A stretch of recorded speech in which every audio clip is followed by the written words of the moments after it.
Hello, everybody. Welcome to episode 3 of the Pixel Trash Podcast. I'm your host, VJ Preziosi, and joining me on this episode is stand-up comic and social media enthusiast, Richard Dweck. Richard is a buddy of mine in the Jersey Shore comedy scene, and he is also the host of his own podcast called What the Heck with Richard Dweck. He has appeared on the web series Comedy Fight Club. It's a roast battle show where he is currently undefeated. In this episode, we talk about how he got started in stand-up, some lessons he learned along the way, and his thoughts on the current state of comedy.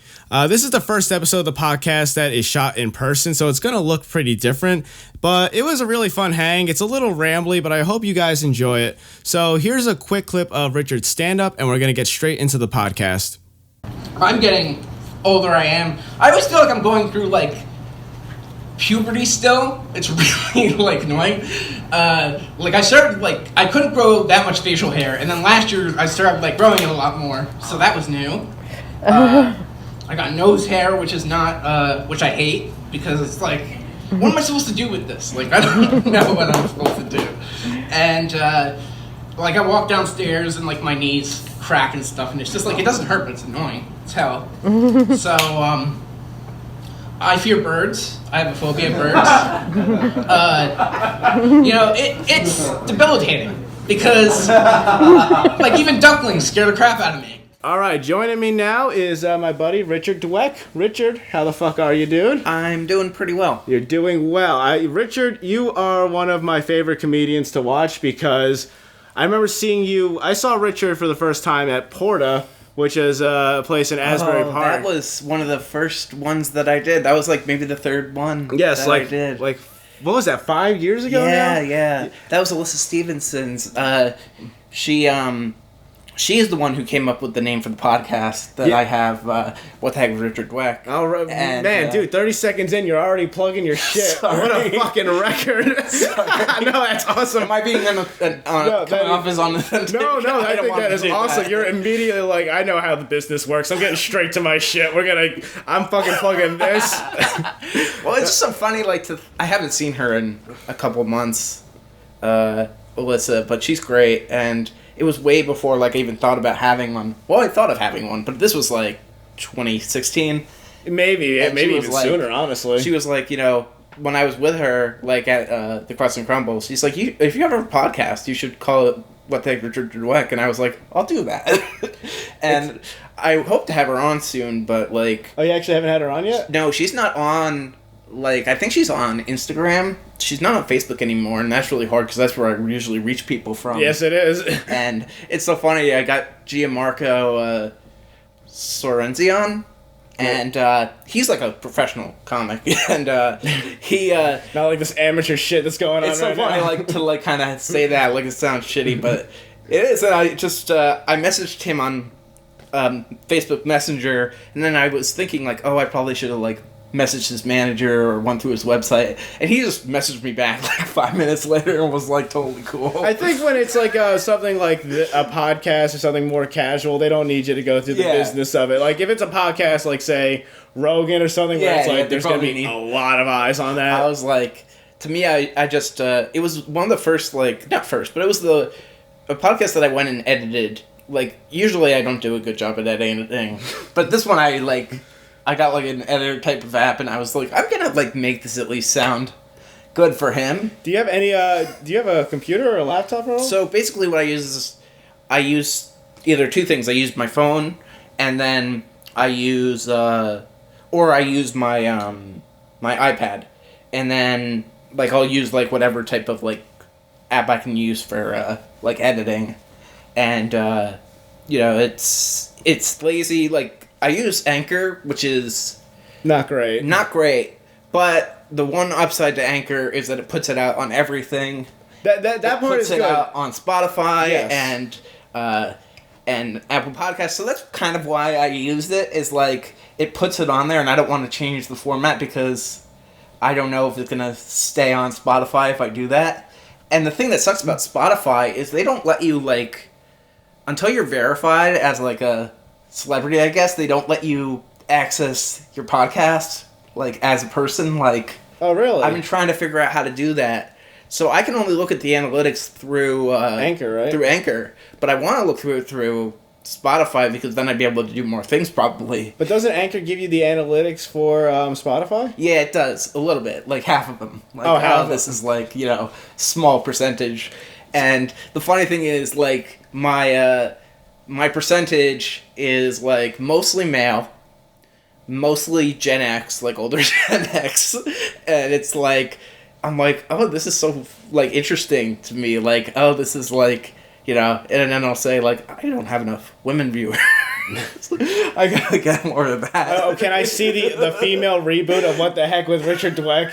Just some kind of, like, what's his name? Paul Feig approach to it. You make your logo really colorful, yet a bow tie. Now I'm a feminist because I added a tie to it. That means I care. That's how I show I really give a shit, by just fucking gluing this bow. It's like those 90s cartoons where it's like, what's that character's name? Oh, girl. Right. She has no personality. She's just the girl character. When I did Joe Weber and John B. Krause podcast called Comics, Cartoons, and Craft Beers. It's a lot of 90s cartoons, and so, I was listening back to some of their podcasts, and it was reminding me, like, yeah, man, 90s cartoons, one, they didn't give a fuck, and two, Jesus Christ, women were just the girl half the time. Like, what was her name? Chitara from Thundercats?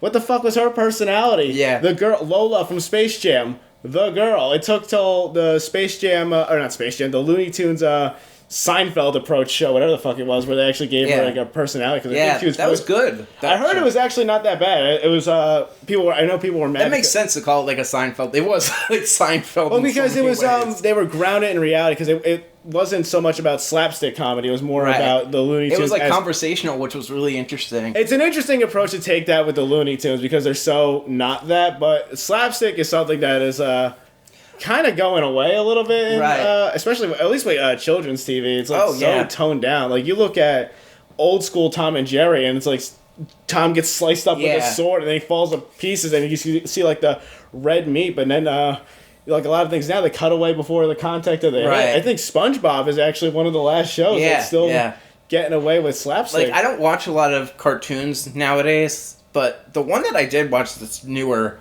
is that's on Nickelodeon is Loud House. Oh yeah, I never heard of it. And it's kind of sad because the creator of it, he went down like last year for like some type of Me Too thing with like. Was it a legitimate Me Too? It was like pedophilia type of stuff. Oh, okay, that's pretty legitimate. Which is just sucks because it's like one of the best like modern shows. It's called Loud House, and it's about this kid Lincoln who's like 10, and he has like 8 sisters that all have like different personalities. So he has to deal with being like the only brother, and he has all these like sisters that are. This sounds like a horror movie. Different, and it's like he has to deal with all them. And there's like a goth sister, and like a really sweet sister, and then like a nerdy sister, and it's like. It's actually, this sounds like fucking Punch Drunk Love, and that drove Adam Sandler's character fucking nuts. This is legit a psychological thriller disguised as a kid. No wonder the creators kind of fucked up. Yeah, that always sucks when you find out like you have like this piece of art you really like, and then you find out the person behind is like nuts. But it depends on the level of nuts. It's got to balance out. Yeah. Like with Alfred Hitchcock, it's like he was kind of crazy, but he was also like I don't think he did anything sexually to women. He just liked to fuck with them. Right. Like I don't know if you know this story on the woman who played Marion Crane, Janet Leigh. To figure out which corpse was the scariest for the ending, he kept just putting them in her trailer without telling her, and whichever one she gave the loudest scream to was the one he used in the movie. Oh my so God. It's like it's that kind of nuts, but it's also like it made a good movie, so I don't know. Right. Yeah. But what I like about Richard is that you're as much of a comedy nerd as I am, where it's like so many comedians that I know, and I'm sure you've got, guys like this too, where they do comedy and then comedy just becomes like this thing that's not a burden, but like once they're off stage, they're like, I'm done with comedy. Right. I'm off the clock. But for like me and you, I feel like we're both just constantly like, I don't care if I'm off. I still love talking about comedy. I still love looking at comedy. Oh, yeah. So were you, growing up, were you always like were you glued to Comedy Central as a kid, or were you just like... What's actually interesting is that I wasn't, and it really was until I was like 15, 16 that I got into it, and then 17 I started doing it, so with improv. So like 16 I started doing improv. So it's like, what was weird about it was, I think I was surrounded by so much bad, not necessarily, just bad like comedy. Like, I didn't have the exposure. Like, there was, I think Chappelle's Show just, like, sort of ended, and that was, like, past my, like, age. And then what was mostly on Comedy Central was Jeff Dunham and Gabriel Iglesias. And Gabriel Iglesias is great, and Jeff Dunham is, like, a mix for me. Like, it's a guilty pleasure type of thing. Like, I think it's a one joke. He hits it good, but it's one joke. I think he's an amazing ventriloquist. I think it's a separate art. And, like... It kind of is, yeah. So, like, I respect him as that because, like, if you look at the stuff he does, I've read his book and stuff, like, he's great. He makes all them... Yeah, no, exactly. And he's, like, a real, like, great about it. But with that, it was just, like... and then it wasn't until, like, I got exposed to, like, Louis C.K. and Bill Burr and all these other people that were, like, kind of on the precipice. And then Bo Burnham was, like, one of the first two. And it was like, okay, this is, like, what I like. And then it was just that comedy boom in 2010 that was just like, okay, this is, like, everything. And then I got into, like, Pete Holmes and Mike Birbiglia and John Mulaney. And what I liked about all those guys, which was cool later doing comedy, was they were all friends. Like, they all started, like, in Chicago and New York and stuff.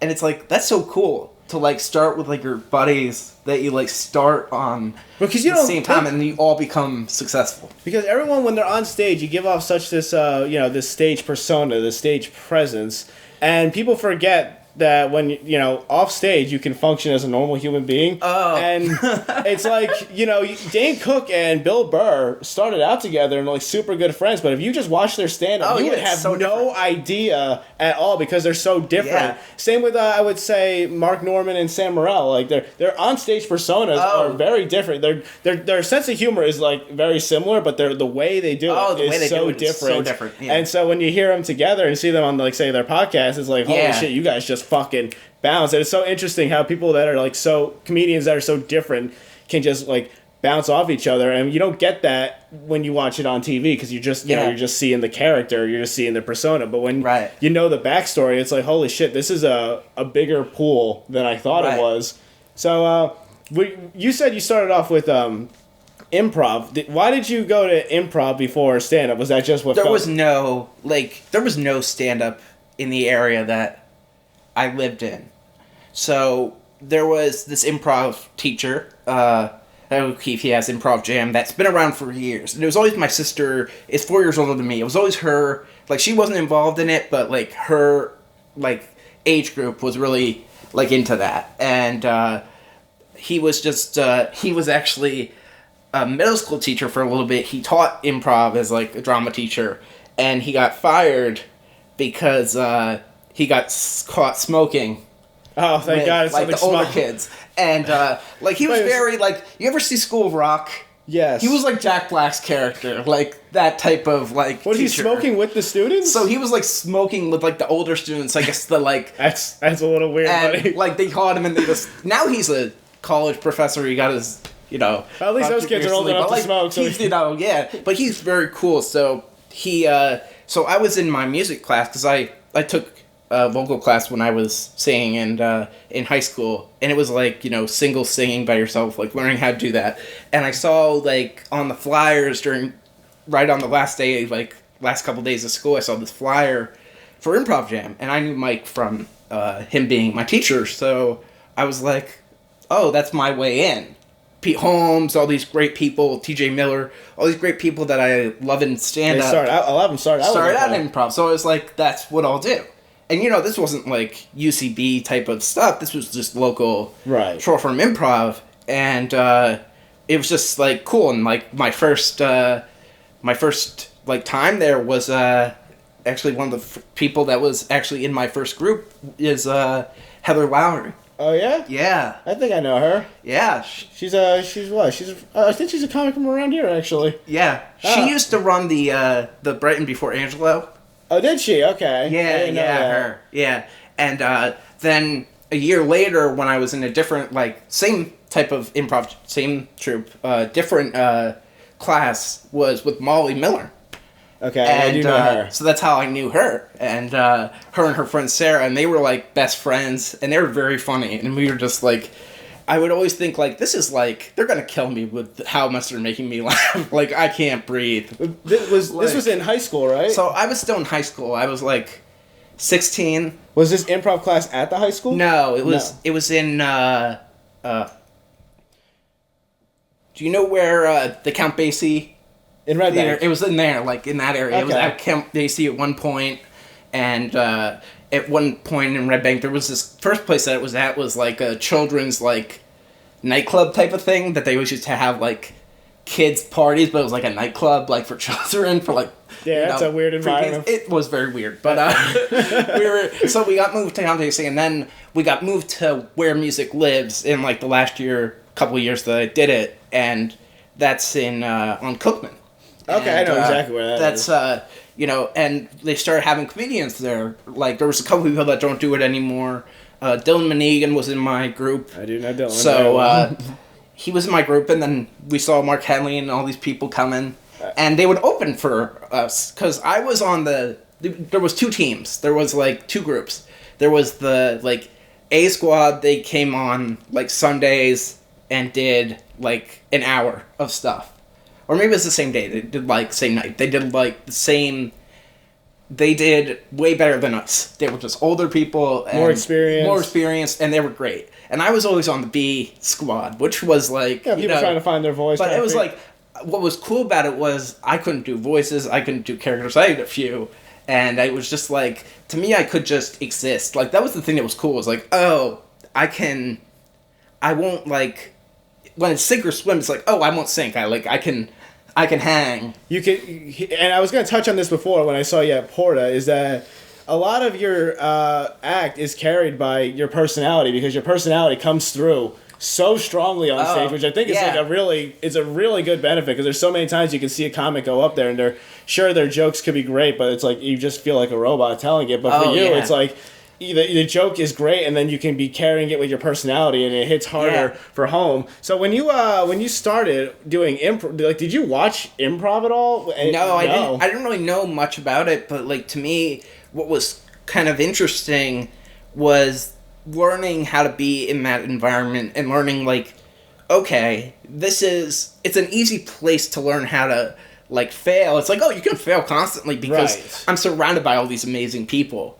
It's like being, like, a 3, like, at improv and being surrounded by these 8s and being like, okay, this is, like, 8, 9, like, level people. And it's like, okay, I can hang, and the only thing that I didn't like was that I couldn't do... They didn't care because they, like, accepted me, but I couldn't do voices, I couldn't do characters. It exposed you to your shortcomings. It was like, oh, this is what I can't do. And I really wanted to do stand-up. I didn't know there was any such thing as open mics. I didn't know anything. And it wouldn't have mattered anyway because it didn't really start in my area, like, around where I was until 2014. And at that point, I was so stuck in improv, I kind of, like... forgot about stand-up a little bit. Like, that was my original goal. I was like, I'm going to do this for, like, a month and then go find, like, stand-up. Yeah. And then it's like, oh, 4 years later, you're like, you know.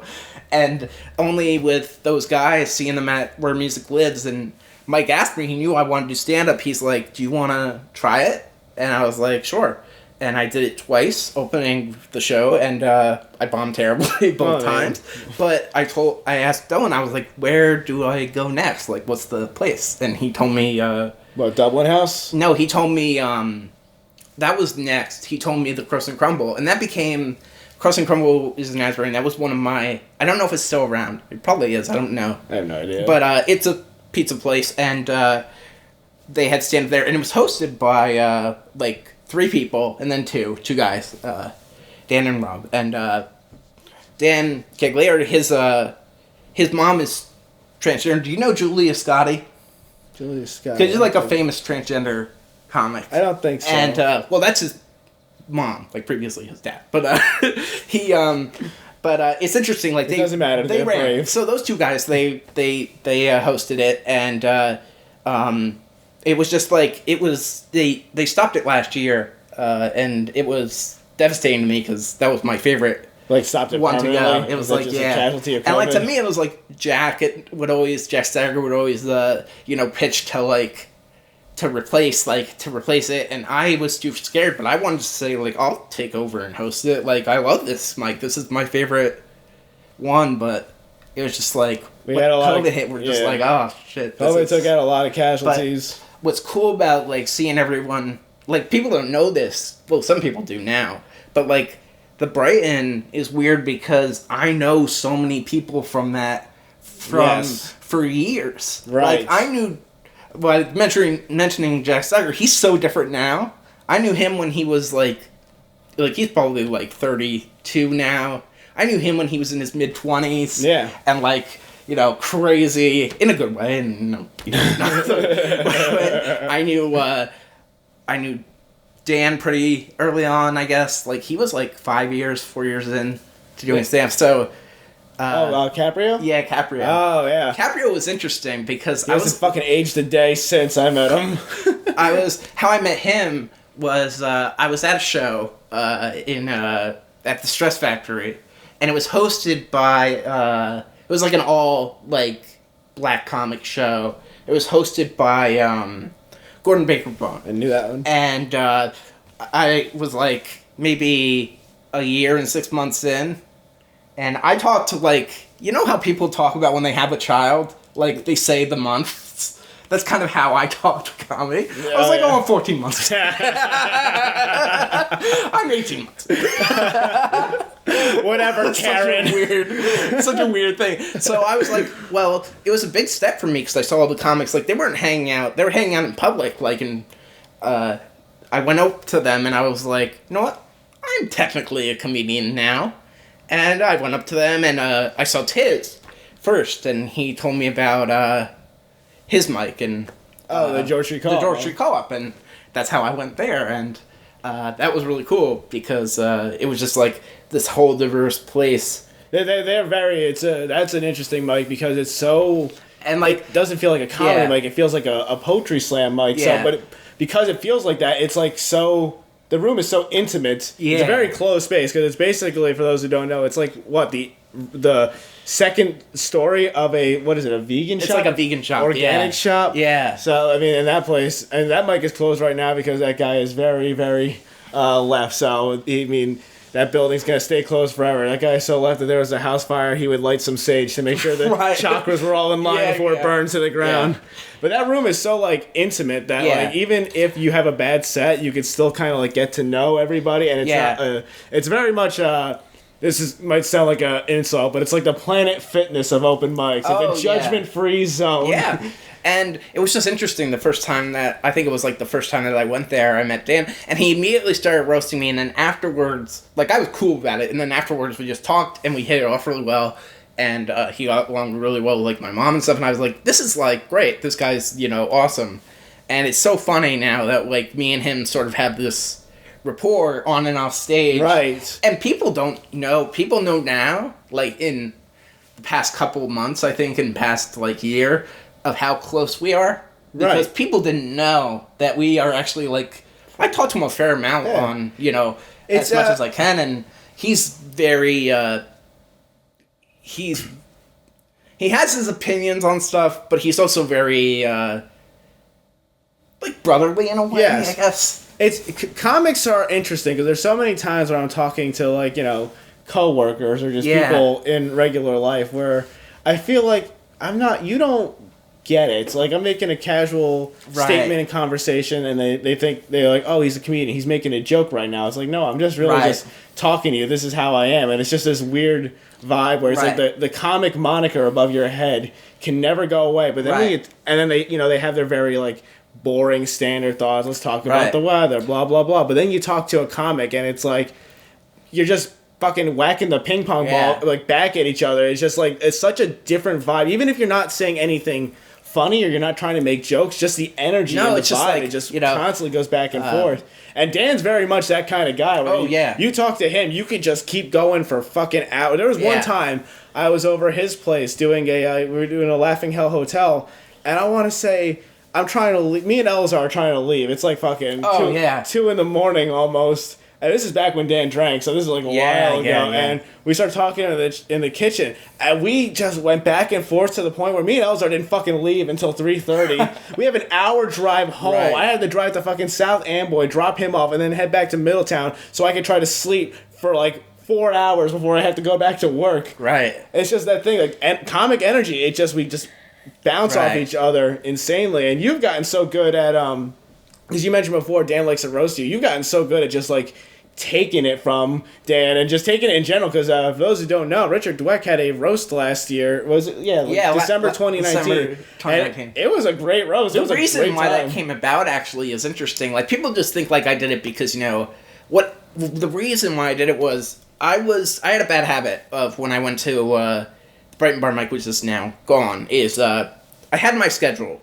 I would go, I would stay it for a little bit, and even though it's terrible, I still watch professional wrestling, and I would go home and I'd watch Raw the last, 90 minutes, and I'd be like, this was my schedule. And I realized what happened, which was pissing off the bartender. Not me, other people were pissing him off because people would do jokes about me, and I wasn't there. Oh, interesting. I was left, and then, people would, I guess, strangers would come in, and they would be like, why are they talking about this kid? He's not even here. It's a different vibe when they feel like you're left out of the joke. I felt like I was not being, I was breaking a cardinal rule instead of not being a good hang. Yes, exactly. I was like, I gotta work on that. I gotta be a better hang. So I did that, and part of that was doing my, so that was my impetus. I was like, I'm gonna stay longer, and I'm gonna have this roast so that everyone who has ever made those jokes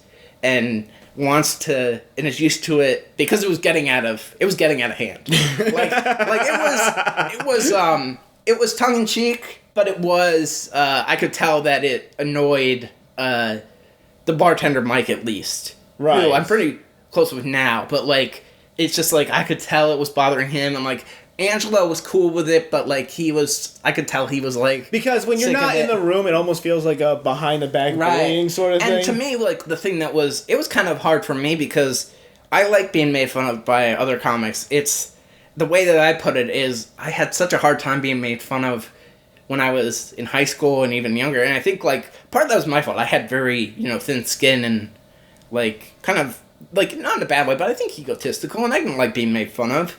And also, I'm not a character. It's so weird. People can see me now. I've done, kicking myself now I'm always self-conscious of how crazy I am and my personal quirks and stuff. So it's with that, it's just to me, I just don't want to be seen as, I didn't want to be seen as oh, just a weird guy. Or just right. Oh, they're making fun of him. And here's the thing: you are a character, but you're a character in the same way of Caprio, where it's it's not he's not playing anything. This is just their personality. And every time I've tried to make it a character, it's gone off because it feels forced. Because I remember I did hit Foul Housemates, and his podcast with Liam, and I tried to do it, and they just took it's so funny to be on a comedy podcast, and they take everything at face value. And it's no, these are jokes. This is Richard the character. It's it's but they're so used to. But you see, when they get to know you and they know Richard the person, right? The delineation between Richard the person, Richard the character is just so I was gone, because they realize you're not really a character. You're just that's how you are. It's just how I am, and I always say this I've been this way, and my mom says this, I've been this way since I was 5 years old. There's no, changing it. And I've tried for, a lot of my life, to change, I always felt my biggest thing was, you're not supposed to draw attention to yourself. And I feel I'm this giant, crayon that just, is always constantly drawing attention to myself and being, I just constantly, do it. And to me, it's so funny to have, all these friends now in stand-up, because when I started, I was 22, and, I still had my same general personality as now, but I was very, socially not that great, which is so weird. I had so many, not so many, but I had people I didn't get along with, and right. people I think, I was very sensitive back then, too, and I was getting my,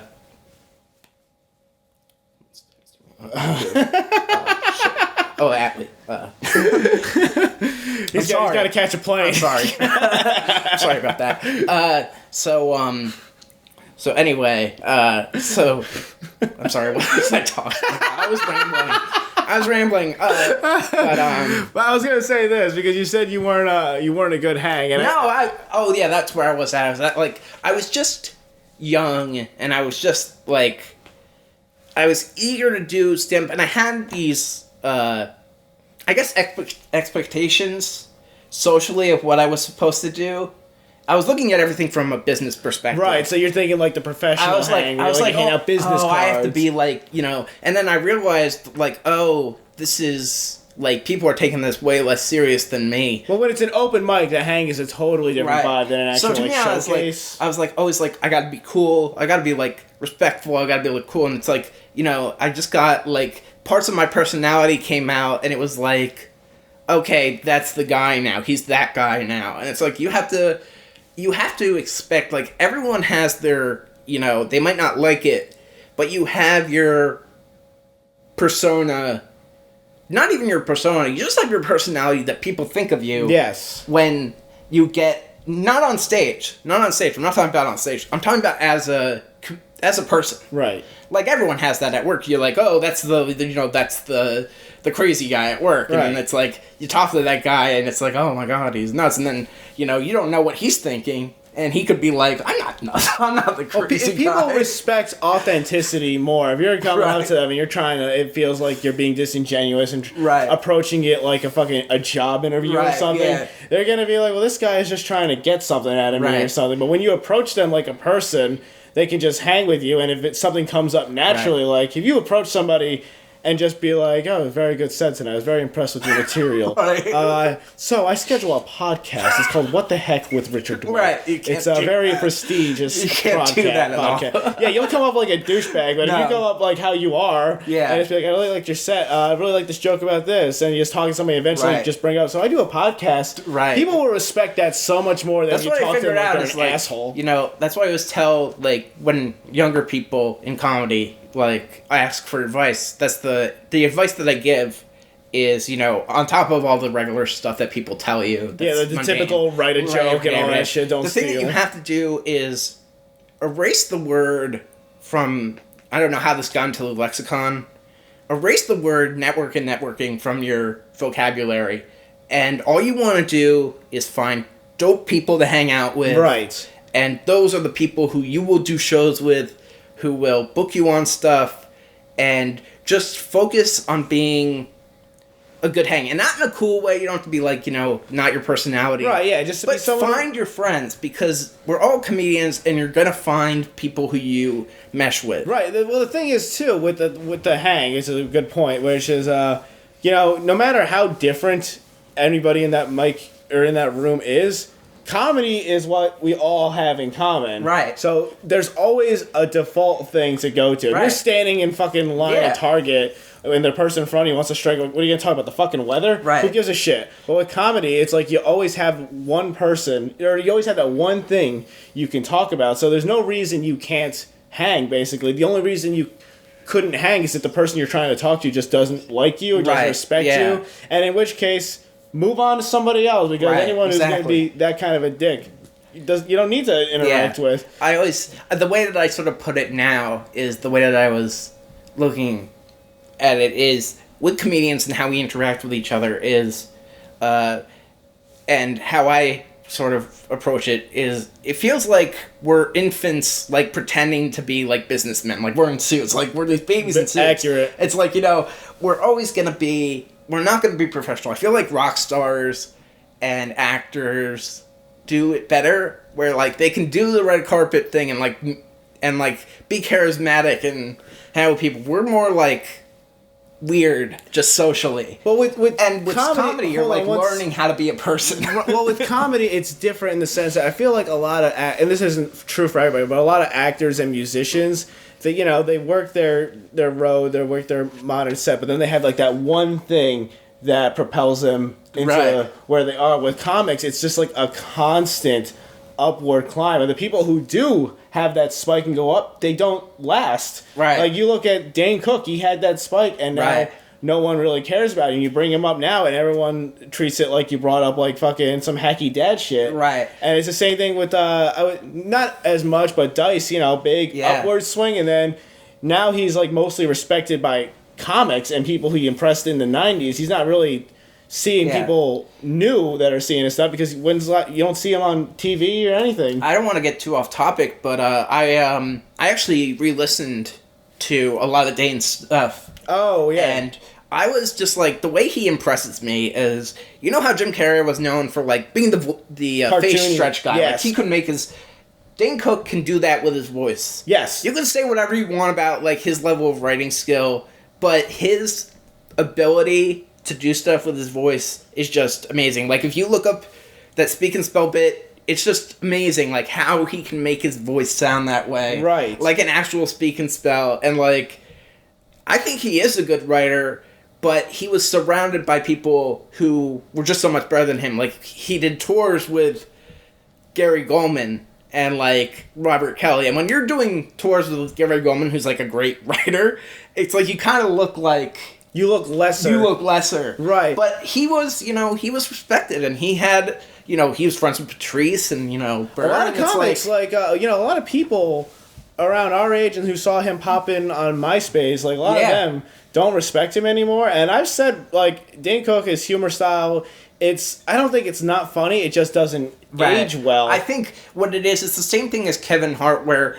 it's meme before memes were invented. Exactly. Because his humor was great for the time. Like I watched his. I was listening to all his albums, and I listened to the one of his Madison Square Garden, and Rough Around the Edges or Vicious Circle? Yes. And Vicious Circle, and it was so demoralizing to me to listen to after listening to all this stuff, and I was like, he has his fan base with fans, and he mentions it a lot, especially as it gets more and more. Yeah, and it's like, this is so cool. Like he's an underground guy, and then he goes there, and it's just like, it's like a song and a dance. He's like, he's doing all this stuff, and it's like, it feels like phony and like he's selling out. And it sounds like such a nerdy thing to say. The thing is, we're writers, so we look at the writing, and he was carrying so much of his performance with just his stage presence and his acting.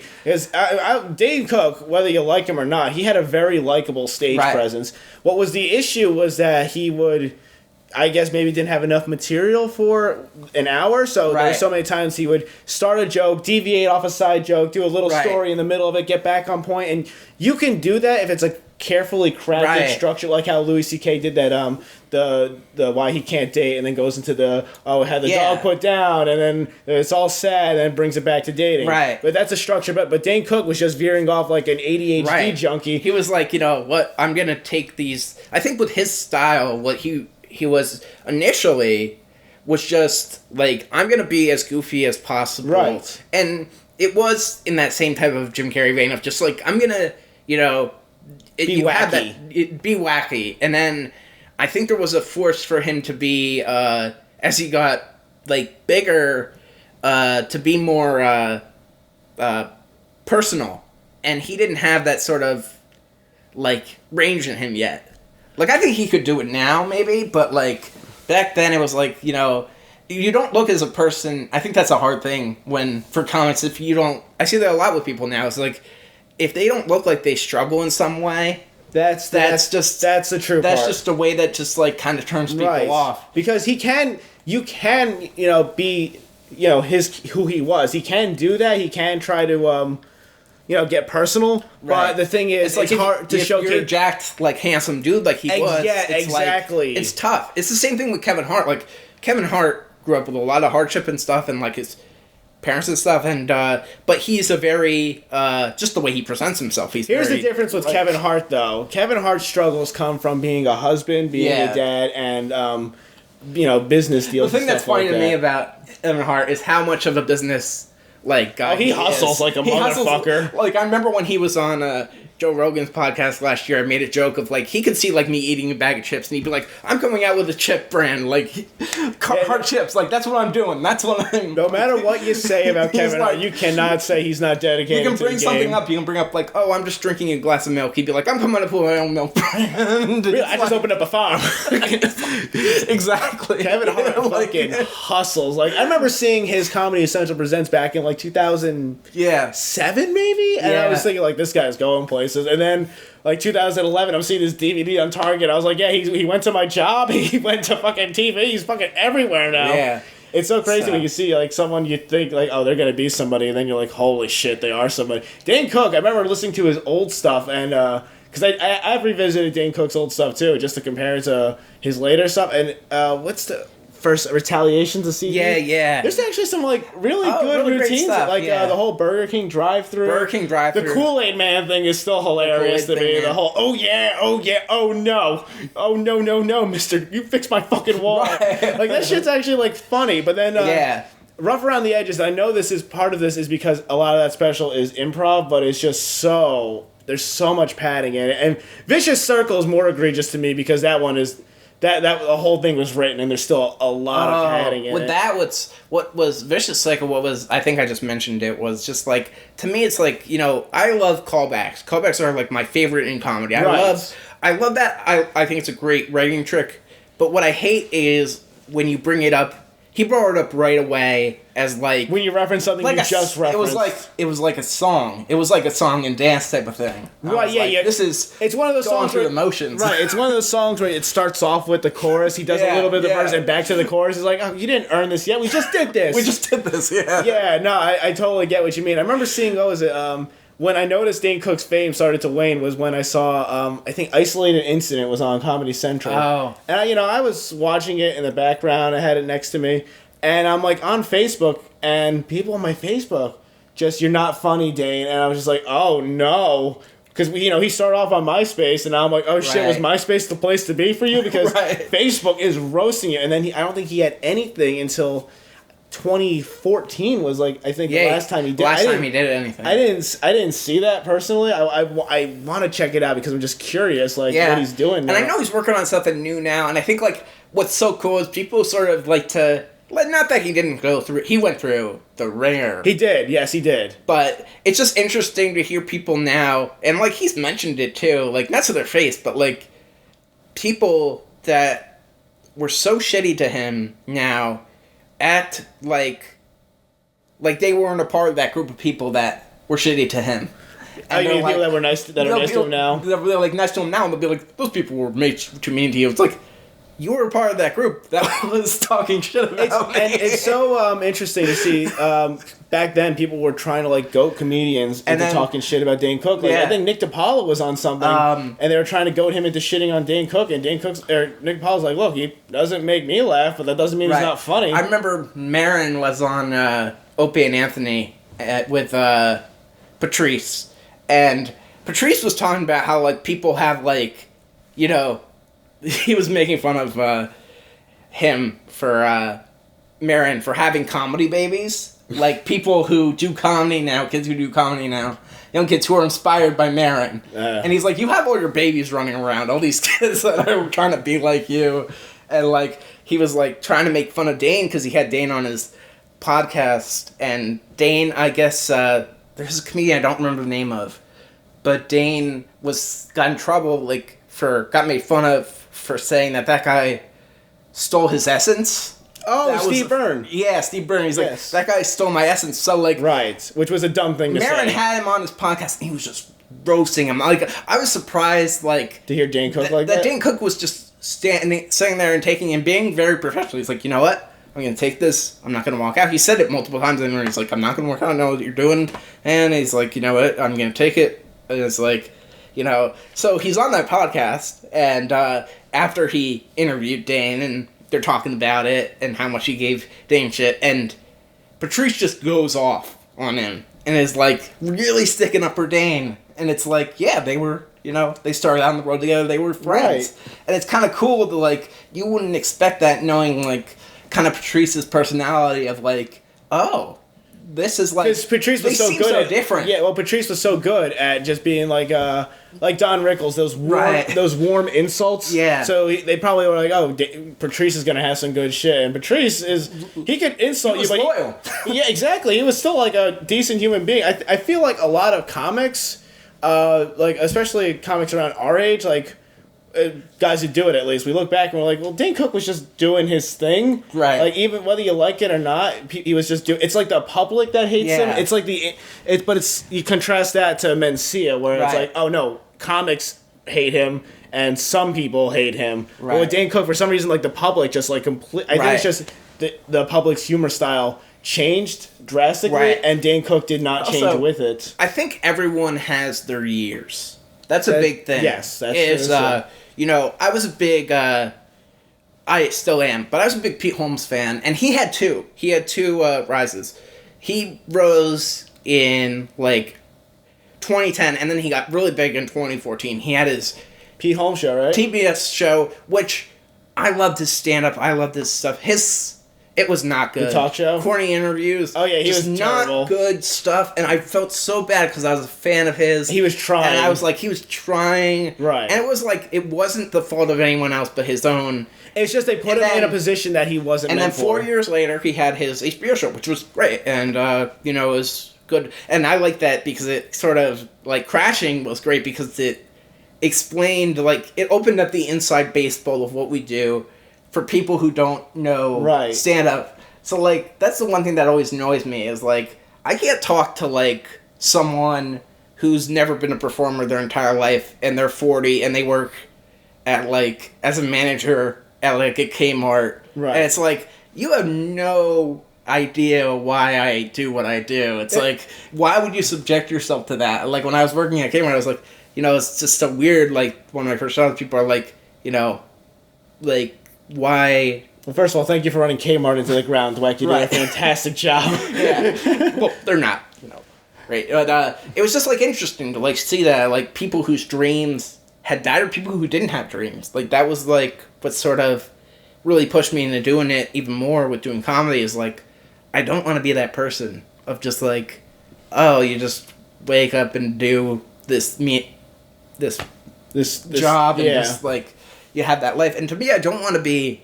I always say this. I don't have any, like, thing of, like, I want to be super famous. To me, it's, like, I just want to be respected by everyone.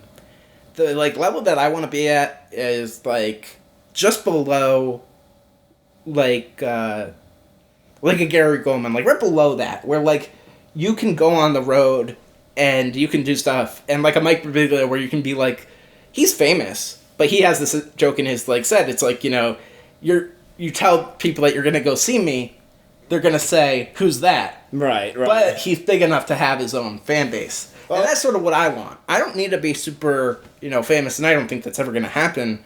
But as long as I can have the little bit... Right, you want to be able to draw a crowd. At least be able to do this for as much as possible. Like, my main goal is I love listening to comedy albums. They're on Spotify, they're great, and it's just so cool because you get to see, like, oh, this is, like, the top people in Canada, or these are this is the most funniest person in Denver, Denver, and it's like I love looking, and they're always new stuff, and to me that's just what I want to be able to do. Like the stuff that Carl's doing now, like you see him releasing all that, like those albums now. No, well, Carl Callum. Yeah, I've seen something about Balls. I haven't really looked into it. He's been coming out besides that with all his like couple of albums, and they're all just from like open mics, like spliced together. Oh, okay. But I want to do that with like an actual like video, like actual albums. Like I actually want to do that where it's like I can come out with something like every 2 or year, like you know how Louis did, right? Because Louis and Carlin and all that. Like that's sort of like what I want to do. Is maybe not a huge level, but just be able to have content out there. I think that's the biggest thing. Right. It's just having stuff out there. Well, to touch back on something you said before about, regular people don't get it. Yeah. Because when people know you have, like, this passion project or something you want to do, especially if it's performing art, they almost look down on you in a way when you go back to your 9 to 5 the next day. They almost feel like, well, it's not working out. Whereas they don't understand that it's a grind, it's a hustle, it's something we have to do. Yeah. And the thing with comedy, which is interesting, that you don't really get this with any other profession, is that everyone thinks, every normal person at least, they think they know comedy. They think they're an expert. They can tell you how to write jokes, what's funny, what's not funny. But then you talk to them, they don't have a fucking clue. I used to... like 9 years ago, I was pushing carts at Costco. Right. And one of the guys, he heard I was doing stand-up, And he said something like, "Oh, you can do a joke like this. You know, your job sucks when you work behind Patricio's, which was a restaurant in front of us." I was like, "That's not a fucking joke. Right. That shows me that you suck. Your creativity sucks, and I hope you fucking crash your car on the way home if you think that's funny." It's like such a thing where it's like he really thinks that's funny. To me, that always happens when I see like I've never gotten a gig from them because I always like get second thoughts, but like the website Gig Salad is where you can look for gigs and stuff, and it's always so weird. People will be like, "Okay, I want to book comedian for this show," and then it's like you tell them you have to put everything in advance what you want, and it's like I asked them like, "Are you gonna have a microphone there? Are you gonna have a place for me to stand?" It's like no, they have no idea. They have no idea. They're like, "Oh, you need a microphone?" It's like, yeah. Well, it's just like, you think I'm gonna fucking stand there and like, well, not even in a dining hall and not like, equipment like that is like, that's kind of stuff you should have, but like when it comes to stuff like, hey, where's the stage gonna be? Where am I standing? Are there any subjects I should avoid? Right. Because like, I don't want to go up there and be like, oh, right, good time to have. So so I had this abortion a couple years ago, and Mallory in the corner starts crying because she just had a miscarriage, and I'm like, shit, no one told me not to go there. Right. It's like if you're doing stuff like that, you gotta give like a pretense. Like everyone's got. I know a lot of normal people have their jokes that are like off limits to them. Which if it's a public event, like it's a comedy club or a bar show, go fuck yourself because you leave your feelings at the door. But private gigs, like you would get on Gig Salad, is like you gotta let me know what to avoid because I don't want to. I was thinking about something. You know how when like we'd say normal people, like, when people ask, like, you just tell a joke in public? Yes. What I do two things. I either talk about my jokes in a way that is a comedy or a way that they just end up backing away slowly and being like, I can't talk to this guy. Or I have a really shitty stock joke that I use. And it's, what does old pussy taste like? What? Depends. Okay. That's what I use. And it's like, you asked me to tell you a joke. I don't have to tell you my joke. That's not in the contract of the conversation. There you go. It's like, I remember being on, a dating app, and this girl, she was like, "You're a comedian?" I was like, "Yeah." She was like, "Tell me a joke," and I never talked to her again. Right. That's how you instantly lose somebody. It's instantly like, what you don't say. It's so like, oh, you're a cashier? Okay, can you, I know we're not a Target, but can you bag my stuff for me? Right. You want to fucking do your shit off the clock too? And then I'm going to analyze the way you bagged my stuff. It's like, dude, you expect me, when you're expecting funny, you're going to be disappointed. Because when you go in with this expectation of like, I want to laugh, you're going to be let down because you're pre-programming yourself. The best kind of humor feels like it's natural and not, it just comes sporadically. Like, Nimesh Patel, right? Yeah. He is so good at just looking like he's chilling on stage. He looks like he's just hanging out, and everything that he's saying, it doesn't even feel like jokes. It just sounds like he's just talking to you. And it's such a good it's such a good thing to have that kind of stage persona, that stage presence where it feels like a hang, because it feels like he's talking to you and not reciting a script. Yeah. When someone tells you to just tell a joke when you're talking to them in regular conversation, you're immediately, no matter what you do, you're reading a script. You're immediately going to that script in your head. If you can work your joke naturally in conversation, and like, because I'm sure a lot of us do that, where we have like an idea. I do that too much. Like I always, people make fun of comedians when they do that, and I've never been pointed out about doing it. I always catch myself doing it. I'm like, well, you're doing bits before you're on stage. Like this is not like, don't do that socially. Right. Don't. Well, I mean. I would say don't do it to other comics. That's what I mean. Unless it's unless there's times where like you make a joke, you're just talking to other comics and you make a joke and you're like, oh, you know what, that was funny, I should use that. But when it's regular people, you have an idea, then you can try to. That's what I would do with Uber drivers. Is when I would go, if I would go home and there was an Uber driver and I had a bad set, I'd tell them I was a comedian and I'd do my jokes and it would make them laugh. And I'd be like, I'm entertaining someone. So it's like, you know what? I'm making this guy laugh. It's like... Yeah, if you do it to another comic, they know what you're trying. Yeah, they're just going to be like, oh, fuck you're off. Just doing bits right now. Yeah. I remember there was one time I was talking to Mike Lauro and Tim Racher outside of Brighton. Yeah. And I said, we were just fucking around. I made some joke about... we were talking about the Mike scene and how I mentioned that the Mike's... because everyone was getting COVID at the time. I was like, the mic started feeling like a German classroom in 1940. We're like all looking around like, yo, where's Goldstein been? Where's Greenberg been? This is getting a little sketchy. And I was like, oh, they laughed. I was like, oh, maybe I could do that on stage. And I did it on stage at night, and it worked. And I was like, oh, fuck yeah. But then I realized in hindsight, oh, it looks like I worked out my bit on them. I look like a fucking asshole now. Right. They're both sitting in the crowd like, yeah, I bet that was funny on the sidewalk, wasn't it, you cunt? Yeah. It's so different when you try to do, like, when you talk, like I said, it's so different when you talk to comics versus, like, regular people. Right. Comics just, like... The only other person that I have, like, a comedian vibe with, and he's only done stand-up a couple times, like, a talent show and, like...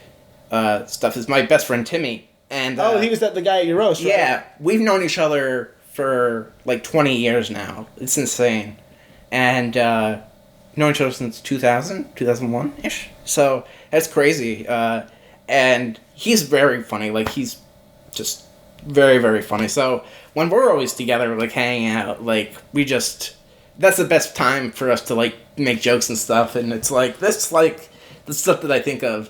And what's cool is, what I've noticed is, when you hang out with other comics, especially, like, traveling around with them and stuff, not their material, like, word for word, but their style can rub off on you. Yeah. When I was first hanging out with John Beecroft, and he was giving me rides, it was like, that was happening. Like, he's a one-liner, like, Mitch Hedberg influenced style guy. So that influenced me to write that way more.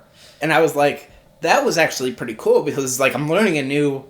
style. I'm learning something new to do. It's like because so much of when you're doing comedy, you're trying to find your voice. And like everyone's got like what they find funny and like the way they say it, which is sometimes they can be very different. Like Sam Morril and Mark Norman, like what they find funny is very similar, but the way they do it is so opposite. So sometimes like you got to expose yourself to like things that you don't think you'd be into, and then you find out like I'm not one for one-liners that much, but then I listen to stuff like Mitch Hedberg or Stephen Wright, and I'm like, I need to write some one-liners. There's some good ones. It's just that, you hear a lot of the jokes you don't normally write in a shitty way, and you're like, oh, well, that humor is not for me. Right.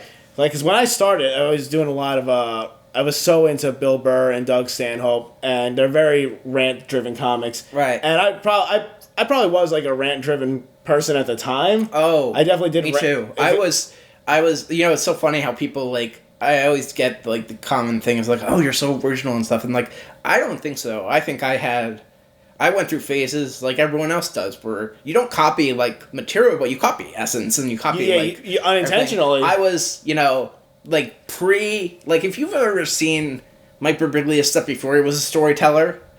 Like, his stand-up before that, I did kind of a lot of that. Mark Maron was kind of like diet 22-year-old Mark Maron. I didn't notice that. And it's like, it's just weird. Like, and maybe people don't see that. Maybe you didn't see that back then, but that's the way that I sort of perceived like what was happening or like what I was doing. And I was like, I've got to get more original and more like. To me, it's just like getting the material that you're proud of, because that's what you have to do when you're doing comedy. Is you go through. Like, this is the stuff that I just have to do. Like, this is just my act right now. It's getting material you're proud of and then figuring out the way to convey it. Because it's so easy where you say it in a way where it's like, oh, I'm unintentionally channeling somebody else right now. Right. I think you might have been there for this, actually. When I came back to comedy after, like, that year and a half off, one of the first mics I went back to was Max's mic at the library. Yeah. And the one day we had the one girl, the random girl. Yeah, she dropped it. Okay, so for those that don't know, we're doing a mic in a library, which is already a pretty fucking. I co-hosted that. That was bad venue. Bad venue because it's like at that point it feels like a talent show. The way that I can describe it is when we had like 3 people, it felt like 10 people to me. Yeah. As a co-host. To be like, oh my god, there's 3 people here. It feels like there's 15 people. Right, so this mic, it was like always like the same like 5 people at the time. And I think this day we actually had 6 people almost. Yeah. And then we got this random girl who was just returning a book. We got her to hang out with us. Right. And I remember, I think his name's Tom. Tom Silver? Tom Silver. He went up, he was kind of low energy, and which, when you're in an environment like that, of course you're going to be low energy. So he did his jokes, and I remember there was one she didn't like, but whatever. Yeah. But then when I went up, I was like, all right, I'm gonna try to liven up. I went up and did high energy, and I don't know if you remember how like I was like being loud and stuff. Yeah. And then I thought back on it, I was like, holy shit, I was doing a tell. Because I listened to Skanks for the Memories the week before. Yeah. I I recently listened to that. That's so. It fucking holds up so good. Yeah. It is. And then going back to one-liners, Attell is another one with some great one-liners that you don't think of him as a one-line comic, but he's just. Right. Oh yeah, well with him, what's so cool? I was talking to Joey Versada about this. Is he just looked at everything from all angles? One of my favorite jokes from that is he talks about how he's talking about masturbation, and he says, I was telling a crowd about a joke about masturbation, and a woman said, "Oh, that's so unromantic," and he's like, "I'm very romantic. I light a candle and I put it out. It's like a birthday party." It's like it takes every angle of everything that you can do for a joke. Going back to something you said before about comedians being personal, Dave Attell is an interesting case where he's not personal, but he's very funny. He's one of those guys where he's like, everyone's got their lane, and for him, his lane is not his personal life. Right. I don't know shit about Dave Attell's parents. I don't know about his relationships. He just looks for funny. He goes up and he's wacky. He's like the dirty kind of wacky. Right. Somebody who has a fucked up sense of humor, likes dirty, raunchy stuff, but wants to tell it to you like he's from Looney Tunes. Oh, yeah. It's so cartoony, and it works, but he's just, personal things were not, his thing. So everyone's got their lane that they're trying to find where they fit. I think Chappelle said this to Jeff Ross one time about roast humor, because Jeff Ross was bringing back roast humor at a time when roast humor was seen as hacky dad shit. Chappelle said to Jeff Ross, he's like, your lane is roast humor. Make that a 5-lane highway. Right. And he did, because he brought back roast battles to the Comedy Store. He brought him to, Stand Up New York. Right. He did Bumping Mics with Dave Attell, and that was all, so much of that was just roasting each other. Right. So he really did expand that. So, if you find your lane, you can really expand your horizon, because Mitch Hedberg, he had his lane, and I feel like if he was around still, I think everyone said this, but he would be a beast on Twitter. Oh, he would be a beast on Twitter. He would be, he'd be so good. He'd be like, his humor, his lane would extend to like meme humor almost. Oh yeah. And not in like he's just, that's all he's good for is memes, or he's just like hacky or whatever. It's like, no, that's where he would excel, because he was so good at those short quip bursts. Like that was his lane. But since I brought up these two guys, I do want to get into this. Yeah, I was curious about it. Because I am curious with this. So me and Richard, I think we're going to disagree on this. I'm curious because I think two of my favorite comedians of all time are, number one is easily Bill Burr, and up there somewhere is Dave Chappelle. And I still think that they're very funny. I still like a lot of what they do, but I know you are not so into what they're doing now. So not now. It's so hard to say because you feel guilty. Because it's the same way I kind of get now, where people are like, to me, when people tell me they don't like George Carlin, it's right, yeah, because you meet a lot of people that are like, he's not really funny, I just like what he says. Right, and to me, it's like, I always say, like, the thing with Carlin that annoys me is, this is a whole other thing, and it's the same thing with Chappelle. It's like, I like that he became a social commentator, I like the stuff they did, but it overshadows the comedy stuff that they did. Like, I understand. The thing that I love about Carlin is, like, his sort of style before he became, like, the social commentary guy, what was cool about him was he started as, in the 1950s, as before that, as just like a very clean comedian, and then the way that he sort of made it was he changed completely in like the 70s and 80s with he was like, okay, I was a class clown growing up. He was very close to his mother, who was a linguistics teacher, so he loved wordplay. So he's like, I'm gonna be a class clown type of guy that does wordplay, and that's where he got in trouble for all the, like, cursing and stuff, and then it just became, now, in the past, like, last 10 years, people just saw him doing all his, old man, grumpy, like, social commentary, and I just think, like, his heyday of stuff is, like, back in the 80s and 70s, but people don't get to see that. And I feel like with Bill Burr, like, just personally, his first special is his special my favorite. His first special. Why Do I Do This? Why Do I Do This? That is a great special. Holds up today. I actually watch one thing that I do that's I don't know what this says about me, is there's a common thing now on YouTube. A group of black friends, like these channels of black friends reacting to comedy. Right, I've seen and they these, react to Bill Burr, and they react to different people. And I love watching it and seeing, like, Tom Segura, too, and seeing the stuff that hits it's not still relevant. It's not racist, it's racial material, and it's like, that's, like, it's really cool to, like, see the perspective. Because what's interesting, because I've watched a lot of recently. I've watched a lot of Tough Crowd. I've watched a lot of Dave Chappelle, and it's so interesting to see what a different place racial humor was. Right. Back, like post 9/11, like some of the stuff they're doing on Tough Crowd, I was like, oh my god! Like they had fucking Nick DiPaolo, Colin Quinn, Patrice O'Neal in turbans and shit talking. I was like, dude, what? This would not fly today. So what's good about Bill Burr is like you're interested in seeing that because racial humor is in such a different place that you want to see if it holds up. And a lot of times with that special in particular, it really does because it's not coming from a place of it's because you're black, it's because you're Indian. It's just commenting on just general situations that they can find themselves in. I love that special like he does, and it's always so great. And to me, I feel like what happened is somehow 16-year-old me at 40 liked his stuff better than now I'm 27 and he's 50 something, like 52. It's like he's gotten too old for me, or our ages sort of past each other in a way of like. Well, who he is as a person is different. And like to me, it's so different. And to me, like what I like about him, one of the greatest things that's so great about him is he is trying to be. That's what I always feel like would be a great sitcom for like Bill Burr. Like, you know how people have like those reality shows of their life? If he had like a reality show about him and his wife, it would just be called Bill Burr's Trying. Yeah, like, I was gonna say try not to lose it. No, I mean like try, or like it would be too long of a title, but like trying to be better. Right. Like he knows his shortcomings, and that's the cool thing about his comedy now is he's trying to improve. He's trying to improve as a person. Right.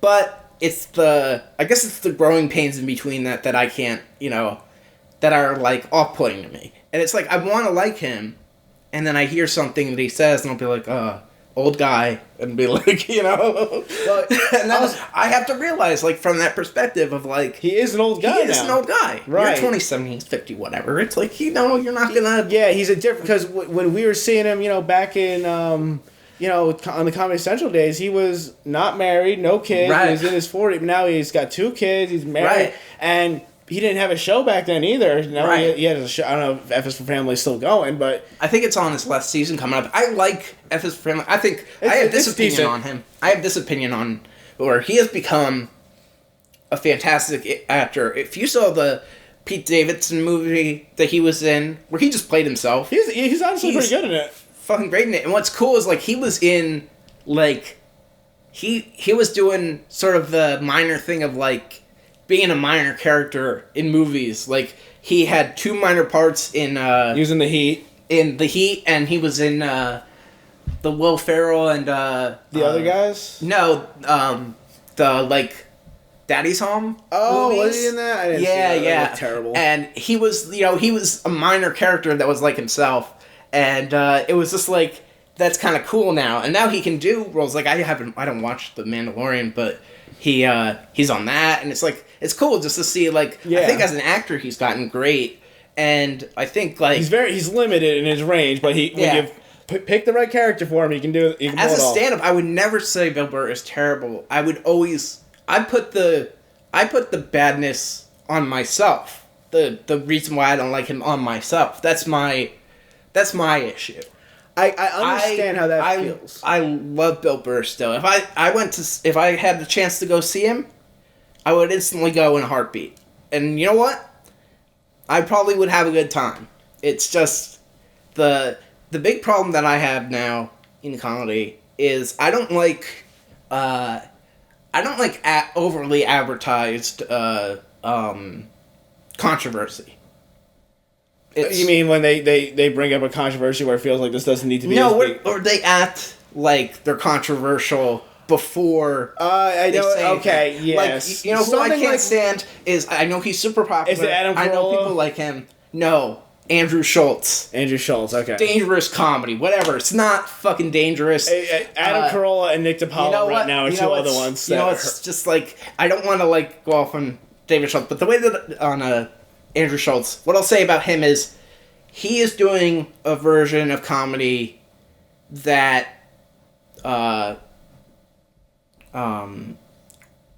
Tosh does better, that Anthony Jeselnik does 10 times better, and it's just like and he's drawing attention to the fact that he's doing that style of comedy, right? And it's like, that's what's ruining it for me, is like, that's not, if you say, I don't want you ever to say like you are a controversial comedian, you have to make other people think of that with your writing, with your stuff, with everything. It's right. Like, I love Daniel Tosh. He's one of my favorite comedians, which surprises a lot of people, but he's one of my favorites. And it's like, I like him better than, you know, someone like Andrew Schultz, because, like, he's being authentic in a way. Yes. Like, to me, one of the things that pissed me off about Chappelle was, I watched this special, and he just won, like, an award for it and everything, like, and, but it was hated by critics, and...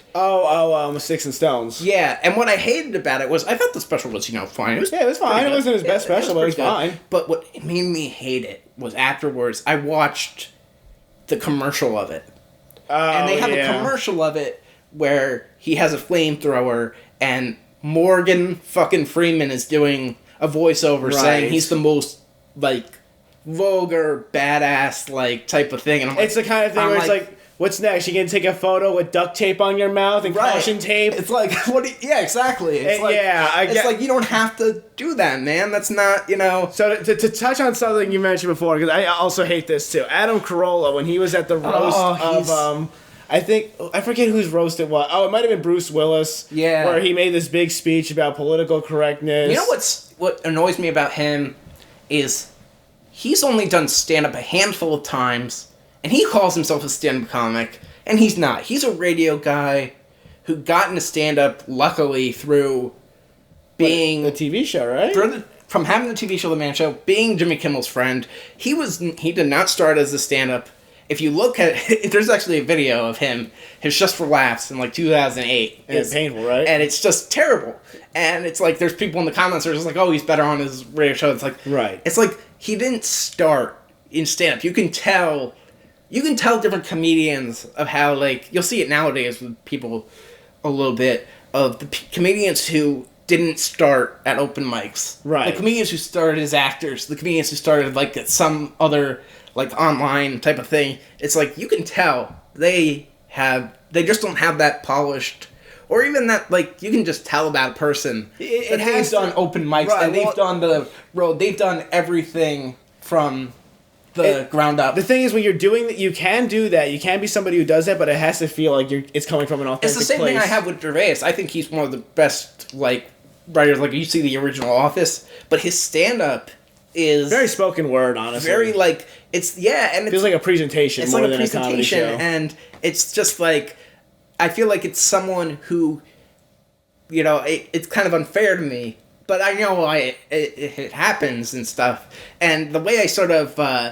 kind of relate to it is, I'm a big professional wrestling fan, and there's this big like thing that wrestlers have where you've got to start off small. You got to start off on the smaller shows. Right. You got to start off, and what happens with like WWE and those type of shows, like the big ones, is they'll be like, oh, we'll just hire a bodybuilder, teach them how to be a wrestler, and now all the wrestlers that started like doing the open mics of wrestling. Right. Like, it's kind of like this guy's a hack. This guy's kind of like the guys who started writing jokes for Stormy Daniels, so she's like not a comic. Yeah, it's like her, and it's like, you know what? I think with her, I haven't seen her stuff. I see that she's doing pretty well. I'm just like, as long as novelty. As long as she's doing it, you know. Here's the thing, though. Hopefully, what I hope is that, hopefully, it becomes good. Here's the thing I want to say when it comes to... Because you can come from somewhere else and fall into stand-up. Yeah. But it has to feel like you genuinely want to be good at stand-up, not something that you're doing. Like one person, Steve-O, and another person is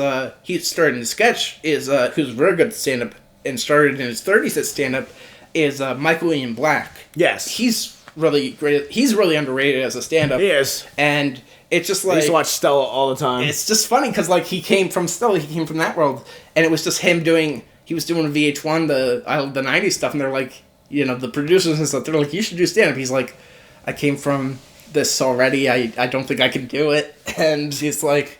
Right, it's got to feel like it's coming from an authentic place. Because with Steve-O, I know Al Madrigal had like this whole beef with Steve-O over Steve-O doing comedy, but with Steve-O, it's like he went to clown school and all this stuff. Right. Like, sure, he was hurting himself, but at the end of the day, his goal was laughter. And to hear like that whole story, what was interesting him and Dane Cook was with him and there's something with Steve-O and Dane Cook.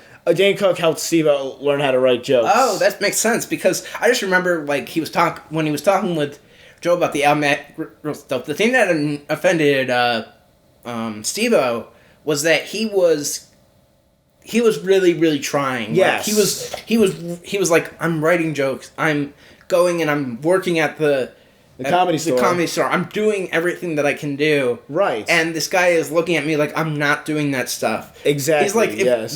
He's like, he didn't say this, but it's so funny. Like, John Mayer is probably a really great singer. He does stand up every once in a while, and he is terrible.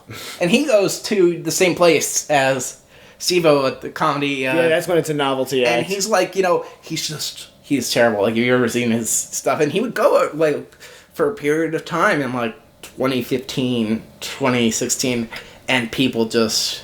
You could just tell, like, the audience was like, yeah, but he was, like, hated by all the comedians. Well, people can tell when you're trying to be authentic and when you're just trying to coast off who you are. Because, I don't know if you're at the Dublin House the one night where, Brian O'Halloran, Dante from Clerks, dropped in to do a spot. No, he got to him and Brian St. John actually were arguing on stage. It was kind of funny because it was around the election time, and it wasn't really a stand-up set. He was just like talking about who he wants to vote for, his politics and all that stuff, and throwing in occasionally some fuck or sex thing in the middle of it because that makes it funny. Right. And it was and it really just felt like, dude, you're just trying to show off that you're Dante from Clerks. It didn't really feel like he was trying to do comedy. With Steve-O, I always feel like, now, whether you like it or not, and I totally understand why people would not like it, it's not the greatest, but you can tell he's trying. And to go back to what you were saying about Chappelle and Burr, where it's like, I still feel like they're trying, it's just who they are is so much different than what they started out as. And also, what you said about yourself, where your sensibilities change. Because growing around 17, I think one of the biggest reasons I got into stand-up was Christopher Titus. Right. He was one of my favorite comedians. What's so funny is, this is going to sound terrible, but, and I like her just fine, is I don't like the insinuation that emotional comedy is new.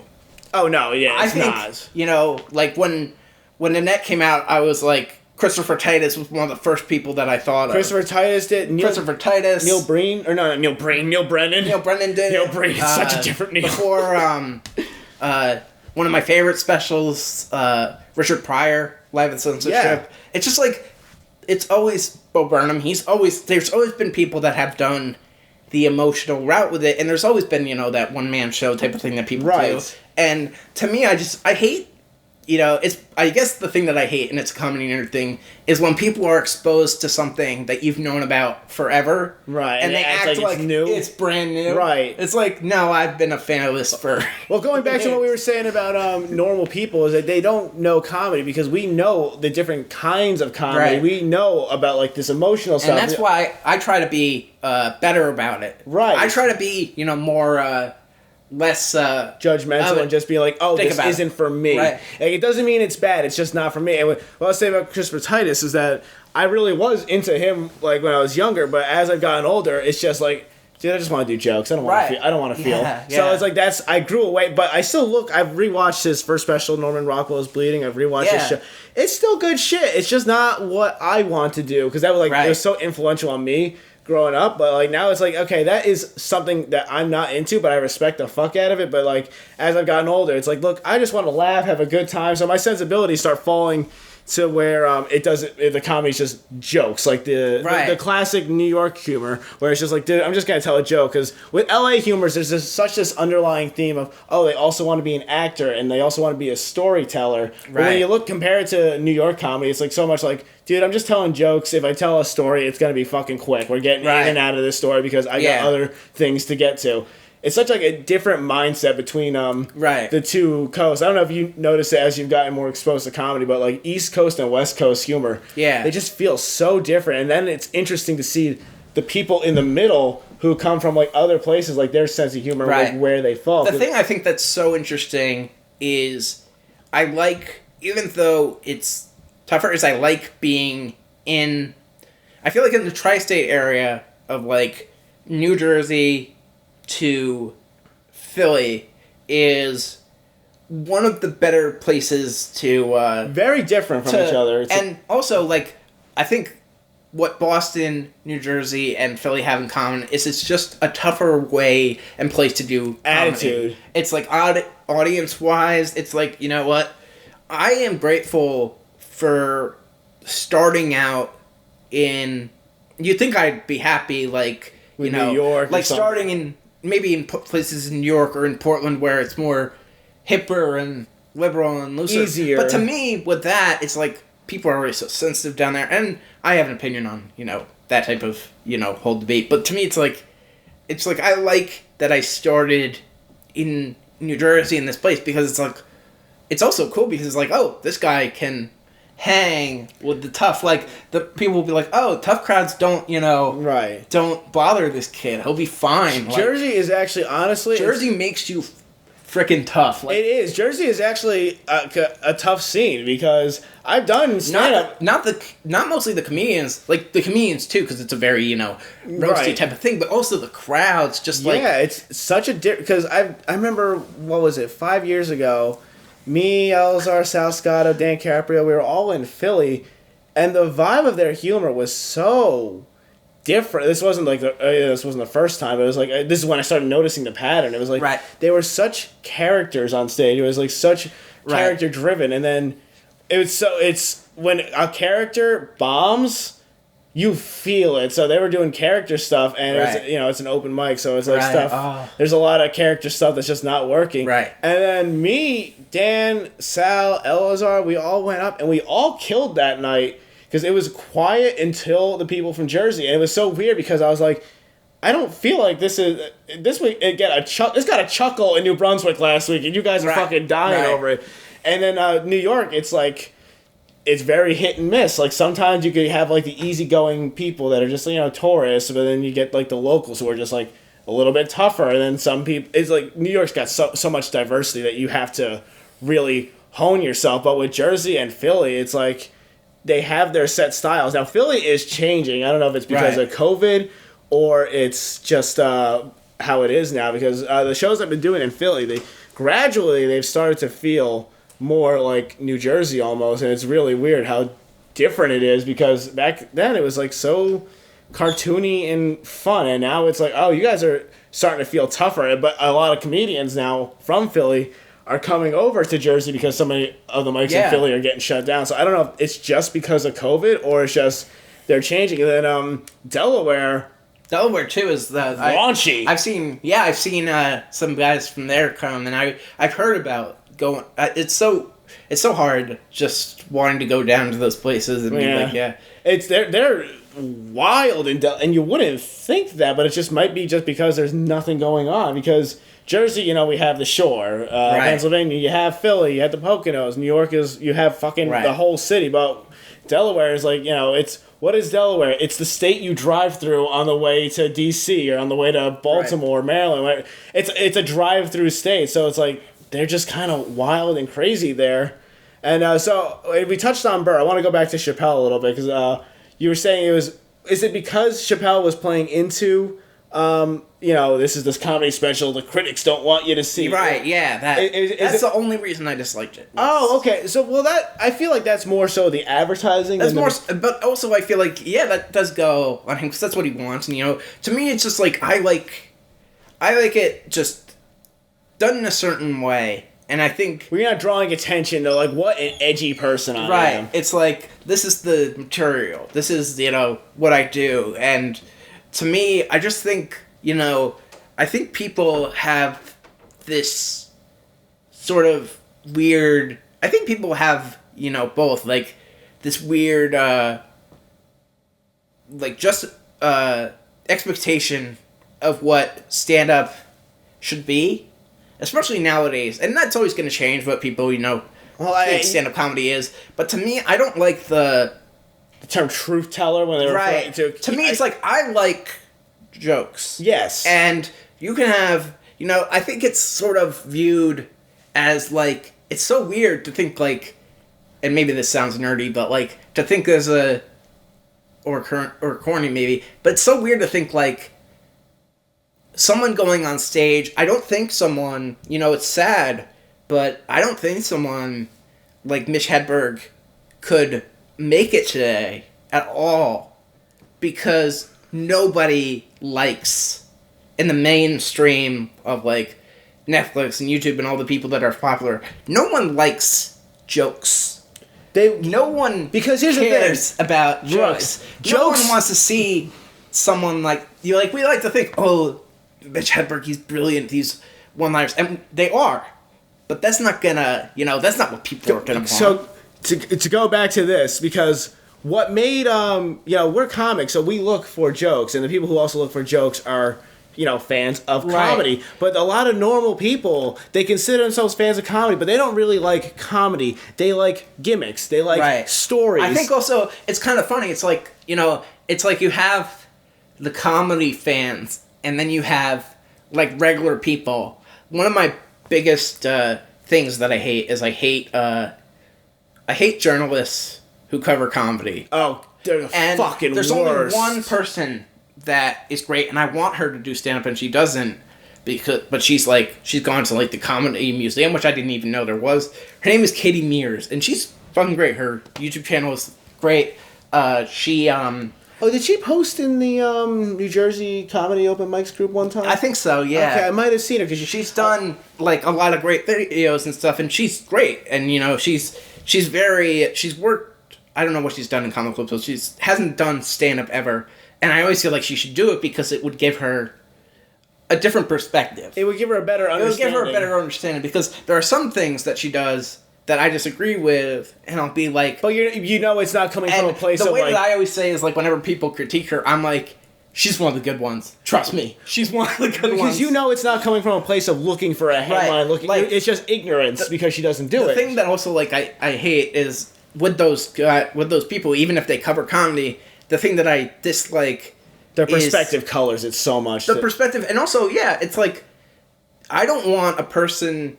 If a person is gonna, review a Netflix special, I don't want them to be the same person on BuzzFeed who is reviewing whatever show is on Netflix. Yeah. That's, like, common. Like, you can't look at it from the same scope as, like...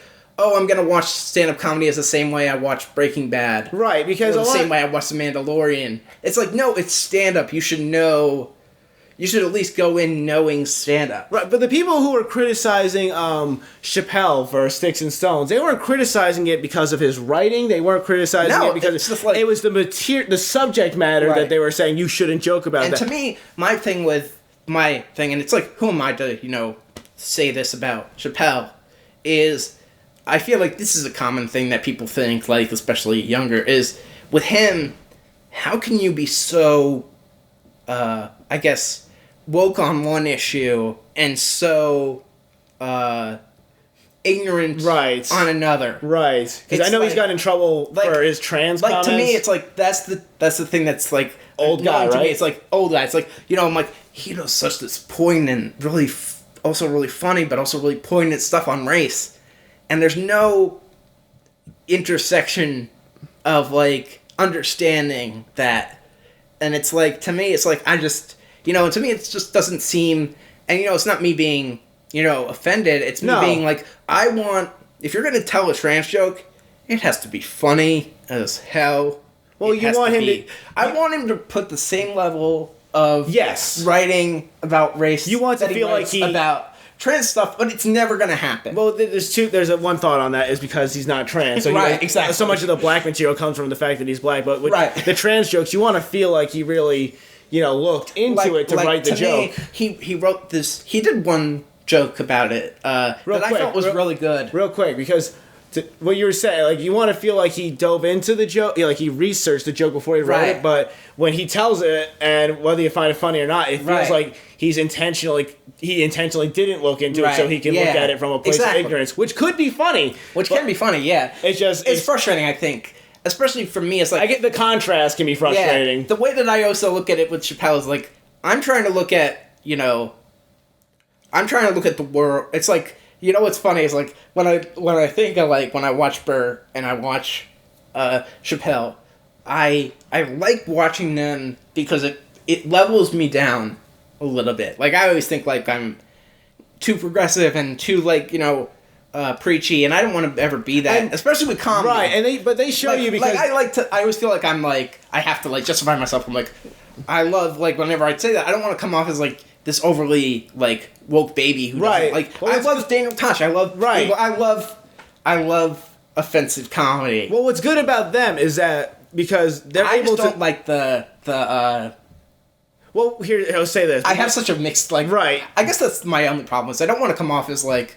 Oh, this guy is like, I hate this term, but like a snowflake. I don't want people to think that. Well, no, the thing is you can do a joke that could be seen as ignorant, could be seen as offensive. When you start off, like a lot of the times they'll say like, I don't think trans is a choice. And then they'll maybe say something that kind of sounds a little transphobic. The twist is that it sounds progressive. It's a little, maybe a little transphobic, but it's not really. But like the punch in the middle, like the twist they give you has to be good enough to offset both ends of the joke. And there are some times where it feels like, okay, you didn't go as far as you could have. Like Louis C.K.'s monologue on SNL about pedophilia, how it must be really good. Like he does such a good job of twisting that narrative to hit that ending. Whereas I'll agree with Chappelle a little. He twisted it, but not as much as he could to make it hit as hard. And when you're talking about people reviewing comedy specials, me and Elazar, I remember on our old podcast, we talked about the only Bill Burr special I don't think is any good, which is Walk Your Way Out. Oh, yeah. We both said, yeah, that special sucked. And literally, this is where there's people who know comedy and people who don't. We came at it from the perspective of the jokes weren't finished. Right. There was too much set up. The subject matter was hacky at points. But critics would go like, well, he talked about this issue, and that's offensive. I didn't like his... They're not coming at it from the perspective of what the craft of it. They're just going off the broad picture. Yeah, and that's just not a way to look at it. Right. And to me, I always think, like, it's always, like, you have to know... The one thing that I kind of hate now, what Netflix has done, is... They're putting a lot of garbage. What they do is... They've exposed people to stand-up, which is great, but also people who don't know the world of stand-up before. Right. So to me, it's like, it's always so funny to me that the thing that I have is the kind of comparison that I make is like, the way people don't do this with professional wrestling, but it would be weird. It's the same thing as like if you were a wrestling fan and you were watching it and someone came up to you and was like, that person hit that person with a chair. That shouldn't happen in a society. Right. It's like, no, that's the game. That's what's going on. It's the same thing with comedy. It's like these are jokes. Like, this is not a... You want the presidential speech. Right. This is not a, this is jokes. These go through, they have to go through services and things like that. You want the person criticizing to have an informed perspective. Right. I don't give a fuck about Gordon Ramsay's opinion on Citizen Kane. He's not a fucking film critic. Right. If he wants to tell me about Meatloaf, go the fuck ahead. But you don't, because here's also another thing. You don't have to be a stand-up comic to criticize comedy. You could just be a huge fan of it. Right. Like the same reason like Roger Ebert and Gene Siskel. They didn't need to be filmmakers to criticize. Right. You just need to know what you're talking about. You just need to be informed. So if somebody wrote say someone who hated Sticks and Stones, if they wrote an article about why they hated it and the whole review was about, like, the structure of the jokes, the punchline. This premise was kind of hacky. Right. I would respect that. So I could disagree with the opinion, but I would respect that so much more than someone being like, being transgender in America is a very difficult subject. I did not appreciate Dave Chappelle making jokes about it. I identify as a porcupine, and I do not appreciate this humor. Right. It's like you need to be able to separate. You need to separate the art from the artist. You need to know the world you're in. Right. Like, you know what? I made this comparison one time when I did. I'm like guilty of this. Like, I'm curating, like, or creating, I don't know the proper word for it, of, like, the perfect argument to explain my opinion on offensive comedy. And the way I sort of put it is, like, it's like going into, like Willy Wonka's factory. Is like, you're either Charlie, where you might feel uncomfortable, but you keep going. You might float and have to, you might almost hit something and then you have to, like, reconvene and burp and go back down, or you fall into fucking chocolate. It's like very, very good. That's the way that it is. It's like very good. I'm gonna steal that from you. As a comedy fan, you have to be. This is a major tip that I have for anyone who watches, comedy. If you really want to get into it, but you're kind of, hesitant with what people hear, and you're like, I don't want to hear things like that I offend me. Just be like, you have to know how to compartmentalize a show. When you go see a show, you shouldn't say, that upset me, or that thing. You should say, that made me laugh, that didn't make me laugh. Exactly. And that's all you can do, and you move on. And with offensive humor, because this is something, we both know I do a lot of offensive humor. Yeah. The difference, you got to understand that most of the time, people who like offensive humor are actually nice people. Yeah, because there's such a difference. Intent. Like, that's the funny thing. That's the one thing also about Burr that doesn't really bother me too much anymore, because it's always so funny to me. I always see, like, his fans. Like, there's a set of his fans. His fans are assholes. Who are assholes. Yeah, they are. The comparison that I make is, like, his fans, I feel bad for him. It's like, if someone. This is the comparison I've made, is, on my podcast, and in others, if you sell hot dogs, and you're like, these are the best, hot dogs, and they're very popular, and then, like, your most, like, best customers that always come back, you realize they're not eating the hot dogs. They're sticking the hot dogs in their ass and shoving them in other people's mouths. They're not doing it correctly. They're not liking my art for the right reason. Right. Well, it's like, they're not doing it correct. They're taking what I do and totally misrepresenting it. Well, and we mentioned before about stage personas. A lot of times the comic and their stage persona, not as different as people think, but a stage persona gives you a kind of one-dimensional view of somebody. And with Bill Burr, his fans they're his humor style, but they're not who he is as a person. Because Bill Burr... I hear the things they say. Like, they say stuff about, like, he's away from on the podcast and stuff, and I'm like, if he saw that comment, if he saw you in real life, he'd punch you in the face in like 5 seconds. He'd be like, go fuck yourself. Right.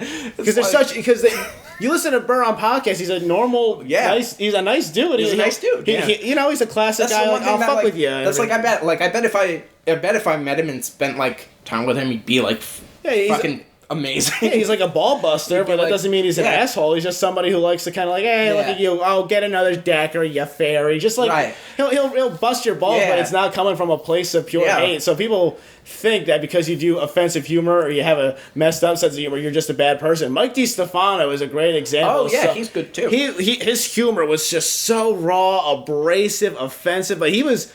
You ever see him in, like, interviews? He's one of the nice. Sweetest, nicest fucking guys ever. Like, I don't know if you've seen his, because he used to do drug counseling. There's a video of him giving drug counseling to a bunch of addicts. And it's like, he comes off as like, he busts their balls, but he sounds like the sweetest fucking nicest guy ever. That it's like, he can have these offensive jokes, but at the end of the day, he's a fucking person. He's got real feelings. Right. He's got real emotions. So I think we're coming up on the end now. Okay. So we got two. Are you going to RTB tonight? RTB? No. No? Okay, well, we got a mic. I know that we're going to... We're going to the mic in on Long Branch. So, I know you're taking a trip soon, which is why I wanted to get you on this. Yeah. You go ahead and plug your trip. So, I can't really plug it, like, properly because I'm not supposed to. Okay, because say what you can, I'll say this. I'm going to be what I'm working on, I have my podcast. It's called What the Heck with Richard Dweck. Take two. What the heck with Richard Dweck? What the heck with Richard Dweck? Why am I, not sounding? Yeah, but anyway, I interview comedians and sometimes other artists. I was on an episode. He was on an episode. Great episode. And I say basically like that. 40 times in an episode because I came straight from work. I was half asleep. And so I had that, and basically there's a comedian that we had in our scene for a little bit, Eric Hollerbach. He has his own podcast called Highway Diaries, and he interviews comedians, and he invited me. What he's doing is like kind of what a lot of comedians do, where they have, people come and stay with them for like 3 days, and then he takes them to different shows, and we're doing like 4 shows a night, like a couple mics, a couple like book shows, and it's really cool to me to do that because I don't want this to come off the wrong way of like I'm really sick of doing comedy in New Jersey. You want to spread your wings. Comedy here for 6 years. Right. I am so amped up to go do shows and even if they're just open mics or whatever. Yeah, I'm cool with that because I get to introduce all of this to Texas. Is that not crazy? Like, that's what's exciting to me. It's like I have all this older material stuff that I can do, mixed with this new stuff that I can do. It's just funny because it's like, the way especially now is performing in front of comedians is the hard thing is I'm performing mostly in front of people who know me and they're accustomed to me, even though you want a fresh perspective. It's like this is gonna be fresh and it's gonna be it's interesting to me to think of it in that way of like also like I have a preconceived notion probably of what people in Texas are. Maybe it'll be really nice, but I can imagine. Used to get a crowd of Sam Elliott's with 10-gallon cowboy heads. This is not gonna be, this is not gonna. So I'm like excited for it. It's like this is what I can do because there's so many jokes that I can't do now because everybody knows them. Everybody knows me. Right. I know. Like if I got on more like, I know that if I got on more shows like actual shows, I would be able to do that material because there's an audience and stuff. But when I'm performing in front of an open mic in front of all these people that know me. It's like I can't do like I look like Lena Dunham with bigger tits and I can't do that type of stuff or I can't like you can't like a big part of my humor that people that I might go on a side rant about this is I have a very self-deprecating sense of humor and to me it's like I have to make fun of myself before I make fun of anyone else. I think that's fair. I think the elephant in the room has to acknowledge I'm an elephant in the room before saying, that couch is weird. So I have to be like, you know what? I spent a lot of money on that couch, Dweck. No, but I mean, I have to be like, I'd be like, I have to address me before I address Kanye West. And so maybe I could just go straight into Kanye West, but it's more palatable if I do it. And it's very funny, like, how people say, like, oh, they don't like the things that, like those, like offensive comedians complain about. To me, the only thing I complain about with crowds is I had this at the Brighton Bar, which was very hard. Was people did not like my self-deprecating sense of humor because they knew you already. No, so it wasn't even that. It was that not even like when I did shows. Like this is what I've noticed in time is like people have a much more healthier way of looking at things. And it's almost too healthy of like body positivity. Right. And, yes, I know what you mean. So I don't ever want you to like. I've forgotten a Nick DiPaolo type of way if someone gets offended by awing during my set. Right. You want them to be in the joke with you. Yeah, I'll be like, no, this is not that. I know exactly. Dude, the amount of times I've done my my dead dad jokes and people have awed, I'm like, I'm laughing right now. Like, these are jokes, yeah. It's like, I wrote it. I approve of this. You can laugh. Don't fucking awe. If I wanted sad to make people sad, I'd do a fucking Broadway thing. Like, I have this new bit that I'm working on for tonight where I'm going to talk about how I'm in, and I'm probably going to do this in Texas too. It's like, I'm going to talk about how I was in special ed, and before I do those jokes, I'm going to say, like, this is my, like, my first, like, intro that I'm probably going to do is, you can laugh. It's not a hate crime. Okay. Like, you can laugh. It's not a hate crime. I'm not retarded. I'm, like, regular retarded. I'm, like, diet retarded. There you go. Yeah. Because it's like you're not making fun of a super, like, autistic person. Right, you ease them into it because you can't go up and just go straight into like the Dweck mode and be like, oh, you can't go straight into like the sex material. You gotta ease into that stuff. So it's like that's sort of what I'm working on. It's just like, to me, that's the one thing that's the only like thing that I complain about is people are very positive now to the point where it's damaging comedy. It's like, you know what? I don't ever. I actually got misconstrued with something. This woman wrote this like blog? I guess blog or whatever about women in comedy, and I guess she was from, I don't know if she was Australian, I guess, and they have great comedy there. I don't know. Like, they do, yeah. She is, but I don't think she's a huge comedy fan. And it's not Lindy West, is it? No. Okay. What annoyed me with her was she wrote this whole thing about how, there are, all this material was so offensive and bad for women, and she said something, like, offhand that was, like, that implied, like, that there are no women in comedy nowadays, and I am a huge comedy nerd. You don't say that in front of me because I can name 100. There's a lot of women comedians who I fucking love who are great. They're funny fucking women. Funny, and I'm like, you know what? I understand what you're saying. I think you are correct when you say there's sexism in comedy, but you can't ignore these women. Yeah, exactly. They want feminism and they want equality, but they downplay actual talented female comedians. Right. And I'm not saying, and what I got misconstrued as when I shared it was like as me saying like, oh, she's overreacting, like that's over now because some women are doing well. I'm not saying that. It's not over, but what I'm saying is it's you can't say, oh, I support this, and then you can't minimize. You can't minimize what's happening. You can't be like, okay, you can be like, there's no females in sports, and then be like, well, there's a female soccer team. It's like, you can say there's not enough, but it's so insulting to minimize all these talented female comedians that have worked their way up. To me, I was like, also the way that the thing was framed was that the way that she framed it was that stand-up comedy wasn't for her, and that broke my heart because my intent was not to say, oh, you're wrong, It's just you're trying to educate her. I wasn't trying to educate her. I was trying she was very very positive in the way that she responded to me, which was great. My intent was, which got misconstrued, was by other people, was my intent was to get her to give stand-up another chance. That was what it is.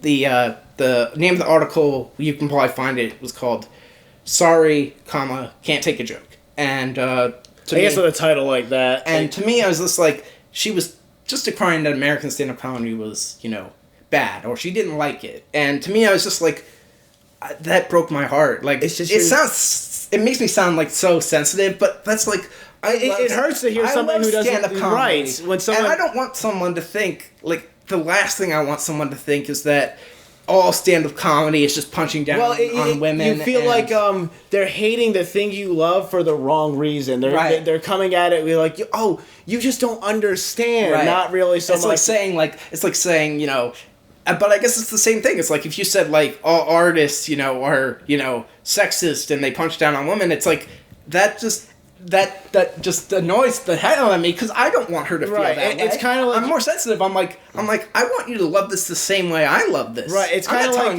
you're wrong. There is sexism in comedy. Right. The thing that you're wrong about is that you should give it another chance. Well, it's kind of like look at it from this perspective. It's like you're a musician and someone says they don't like music, but all they listen to is Nickelback and it's Tool and Limp Bizkit, and you're like, oh, you're just listening to bad shit. You're just listening to bad shit. Right? It's like you need to actually branch out, and if you want to educate yourself, you need to explore because, especially with women, like sure, there's a stereotypical my vagina kind of like female, right? But there's so many fucking talent. You want to fucking Phyllis Diller, fucking Betty, the Golden Girls in general, right? fucking Sarah Silverman, love her or hate her. She's got solid material. Liz Mealy. Yeah, Liz Mealy. She's... And Roseanne Barr. You're going to downplay all these talented comedians. Joan Rivers is one of like the most offensive fucking female comedians ever. Lisa Lampanelli. There's so many fucking great female comics to downplay them to make your point about being offended. I'm offended that you're ignoring all these talented women that fucking came up. It's like I wasn't offended by her. I was sad. I was saddened because I was like, I don't want her to think that is what we are. Yeah, you don't want females to feel like they're not invited. Like they're not invited, or it's unsafe, or it's like, I want you to be able to go to a comedy club and be like, I'm not going to be, singled out. Right. Well, because I think, what's her face? I mentioned her before. I don't know if you saw the debate between Lindy West and Jim Norton about females in comedy. I didn't watch it. I heard about it, but she made a point about comedy clubs are dark basements filled with angry men. I was like, that is such... It's so... Angry...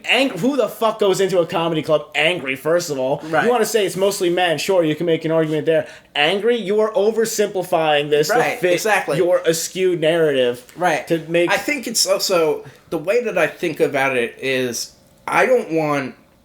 That was just my point of view, was not that she's wrong, or that there isn't sexism in comedy. It's just she does it... It's it's just like...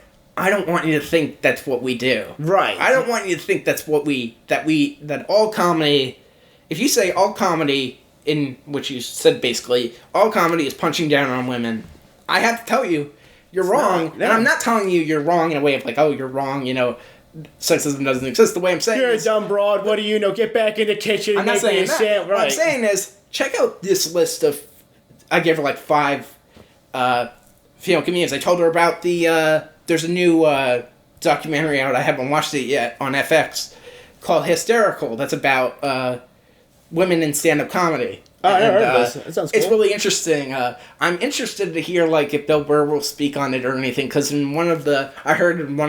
didn't see it, but I heard in the, like, intro, like, they show one of his bits. Oh, yeah? Where it's, like, not from, like, a special, I guess it's from, like, whatever, where he's saying something really sexist about, and violent about women, and it's, like...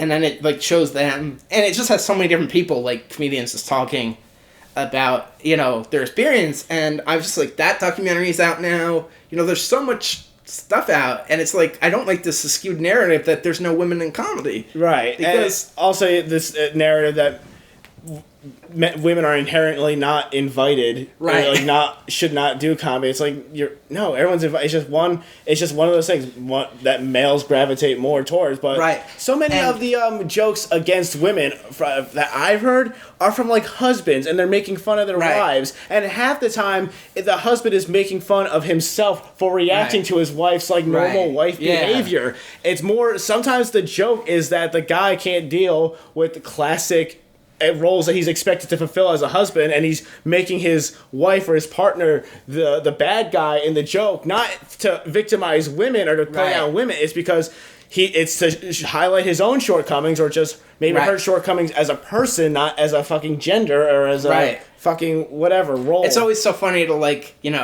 that's like also being like, that's the catch, like 22 of being a comedy nerd. Right. It's that I know like minor stuff. It's like people are like, oh, John Mulaney would never say that. John Mulaney has a great rape joke. Yes, he does. In his early stand-up, which is... the top part? The top part, yeah. Yeah, which is I'm not gonna rape you, I'm a little boy. Right. It's such a funny joke. It's such a great bit. And the joke is not about him actually raping a woman, it's about how he looks like a rapist unintentionally, and he's chasing a woman to explain to her that he's not a rapist. The whole joke is how stupid he looks, not that he's trying to victimize this woman. Like, people wouldn't think of that. It's like, they would be like, John Mulaney victimizes women for a joke. People think of him and they wouldn't think that he would ever do that material. And it's like, because he does it in his way that, does it perfectly.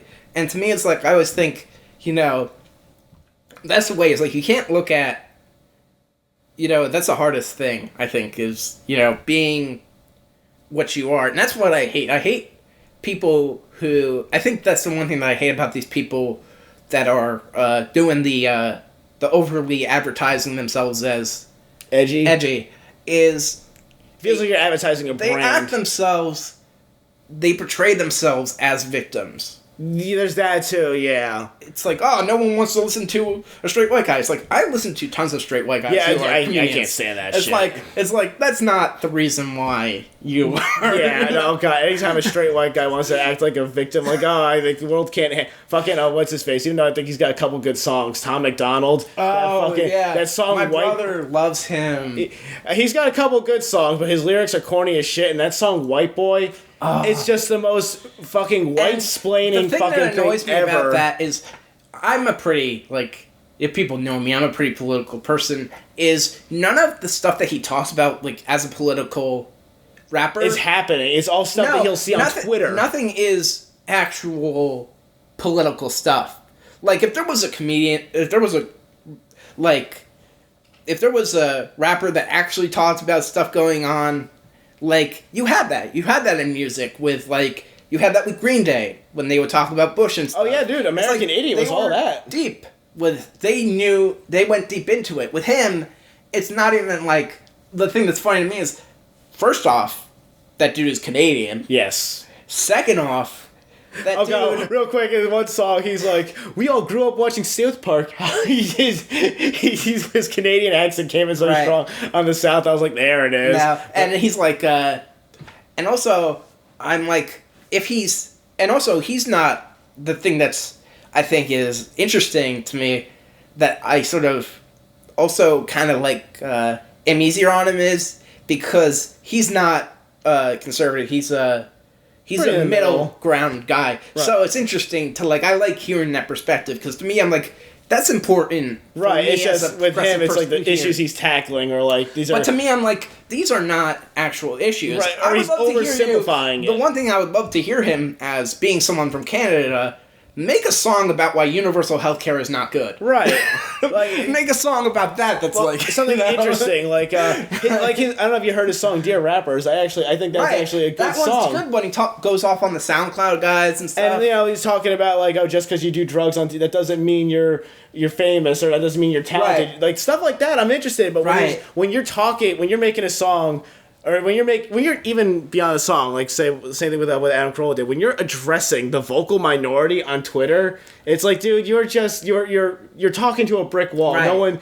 People will listen to it. Idiots will listen to it and be like, oh yeah, this motherfucker's speaking the truth. Right. But it's like you're doing this to piss off 5 people that aren't worth your fucking time, that won't change their mind no matter how hard you drill the point home. Right. So I think that's where we're gonna end on the podcast. We went on a fucking tangent even when we were ending, but sorry if I did that. No, dude, I love it. This episode's a banger. I love this one. So thank you guys for watching. Richard, thank you for being here with me.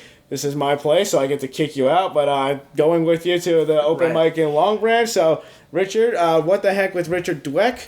Find it on every streaming platform You can look up Richard Dweck, and if you search Richard Dweck Comedy, you can find me on YouTube, and I have a couple of stuff on there, and I'm on TikTok. I don't know if you can find me with just my name, but maybe. I don't know. All right. It's, I think it's rdweck93 on...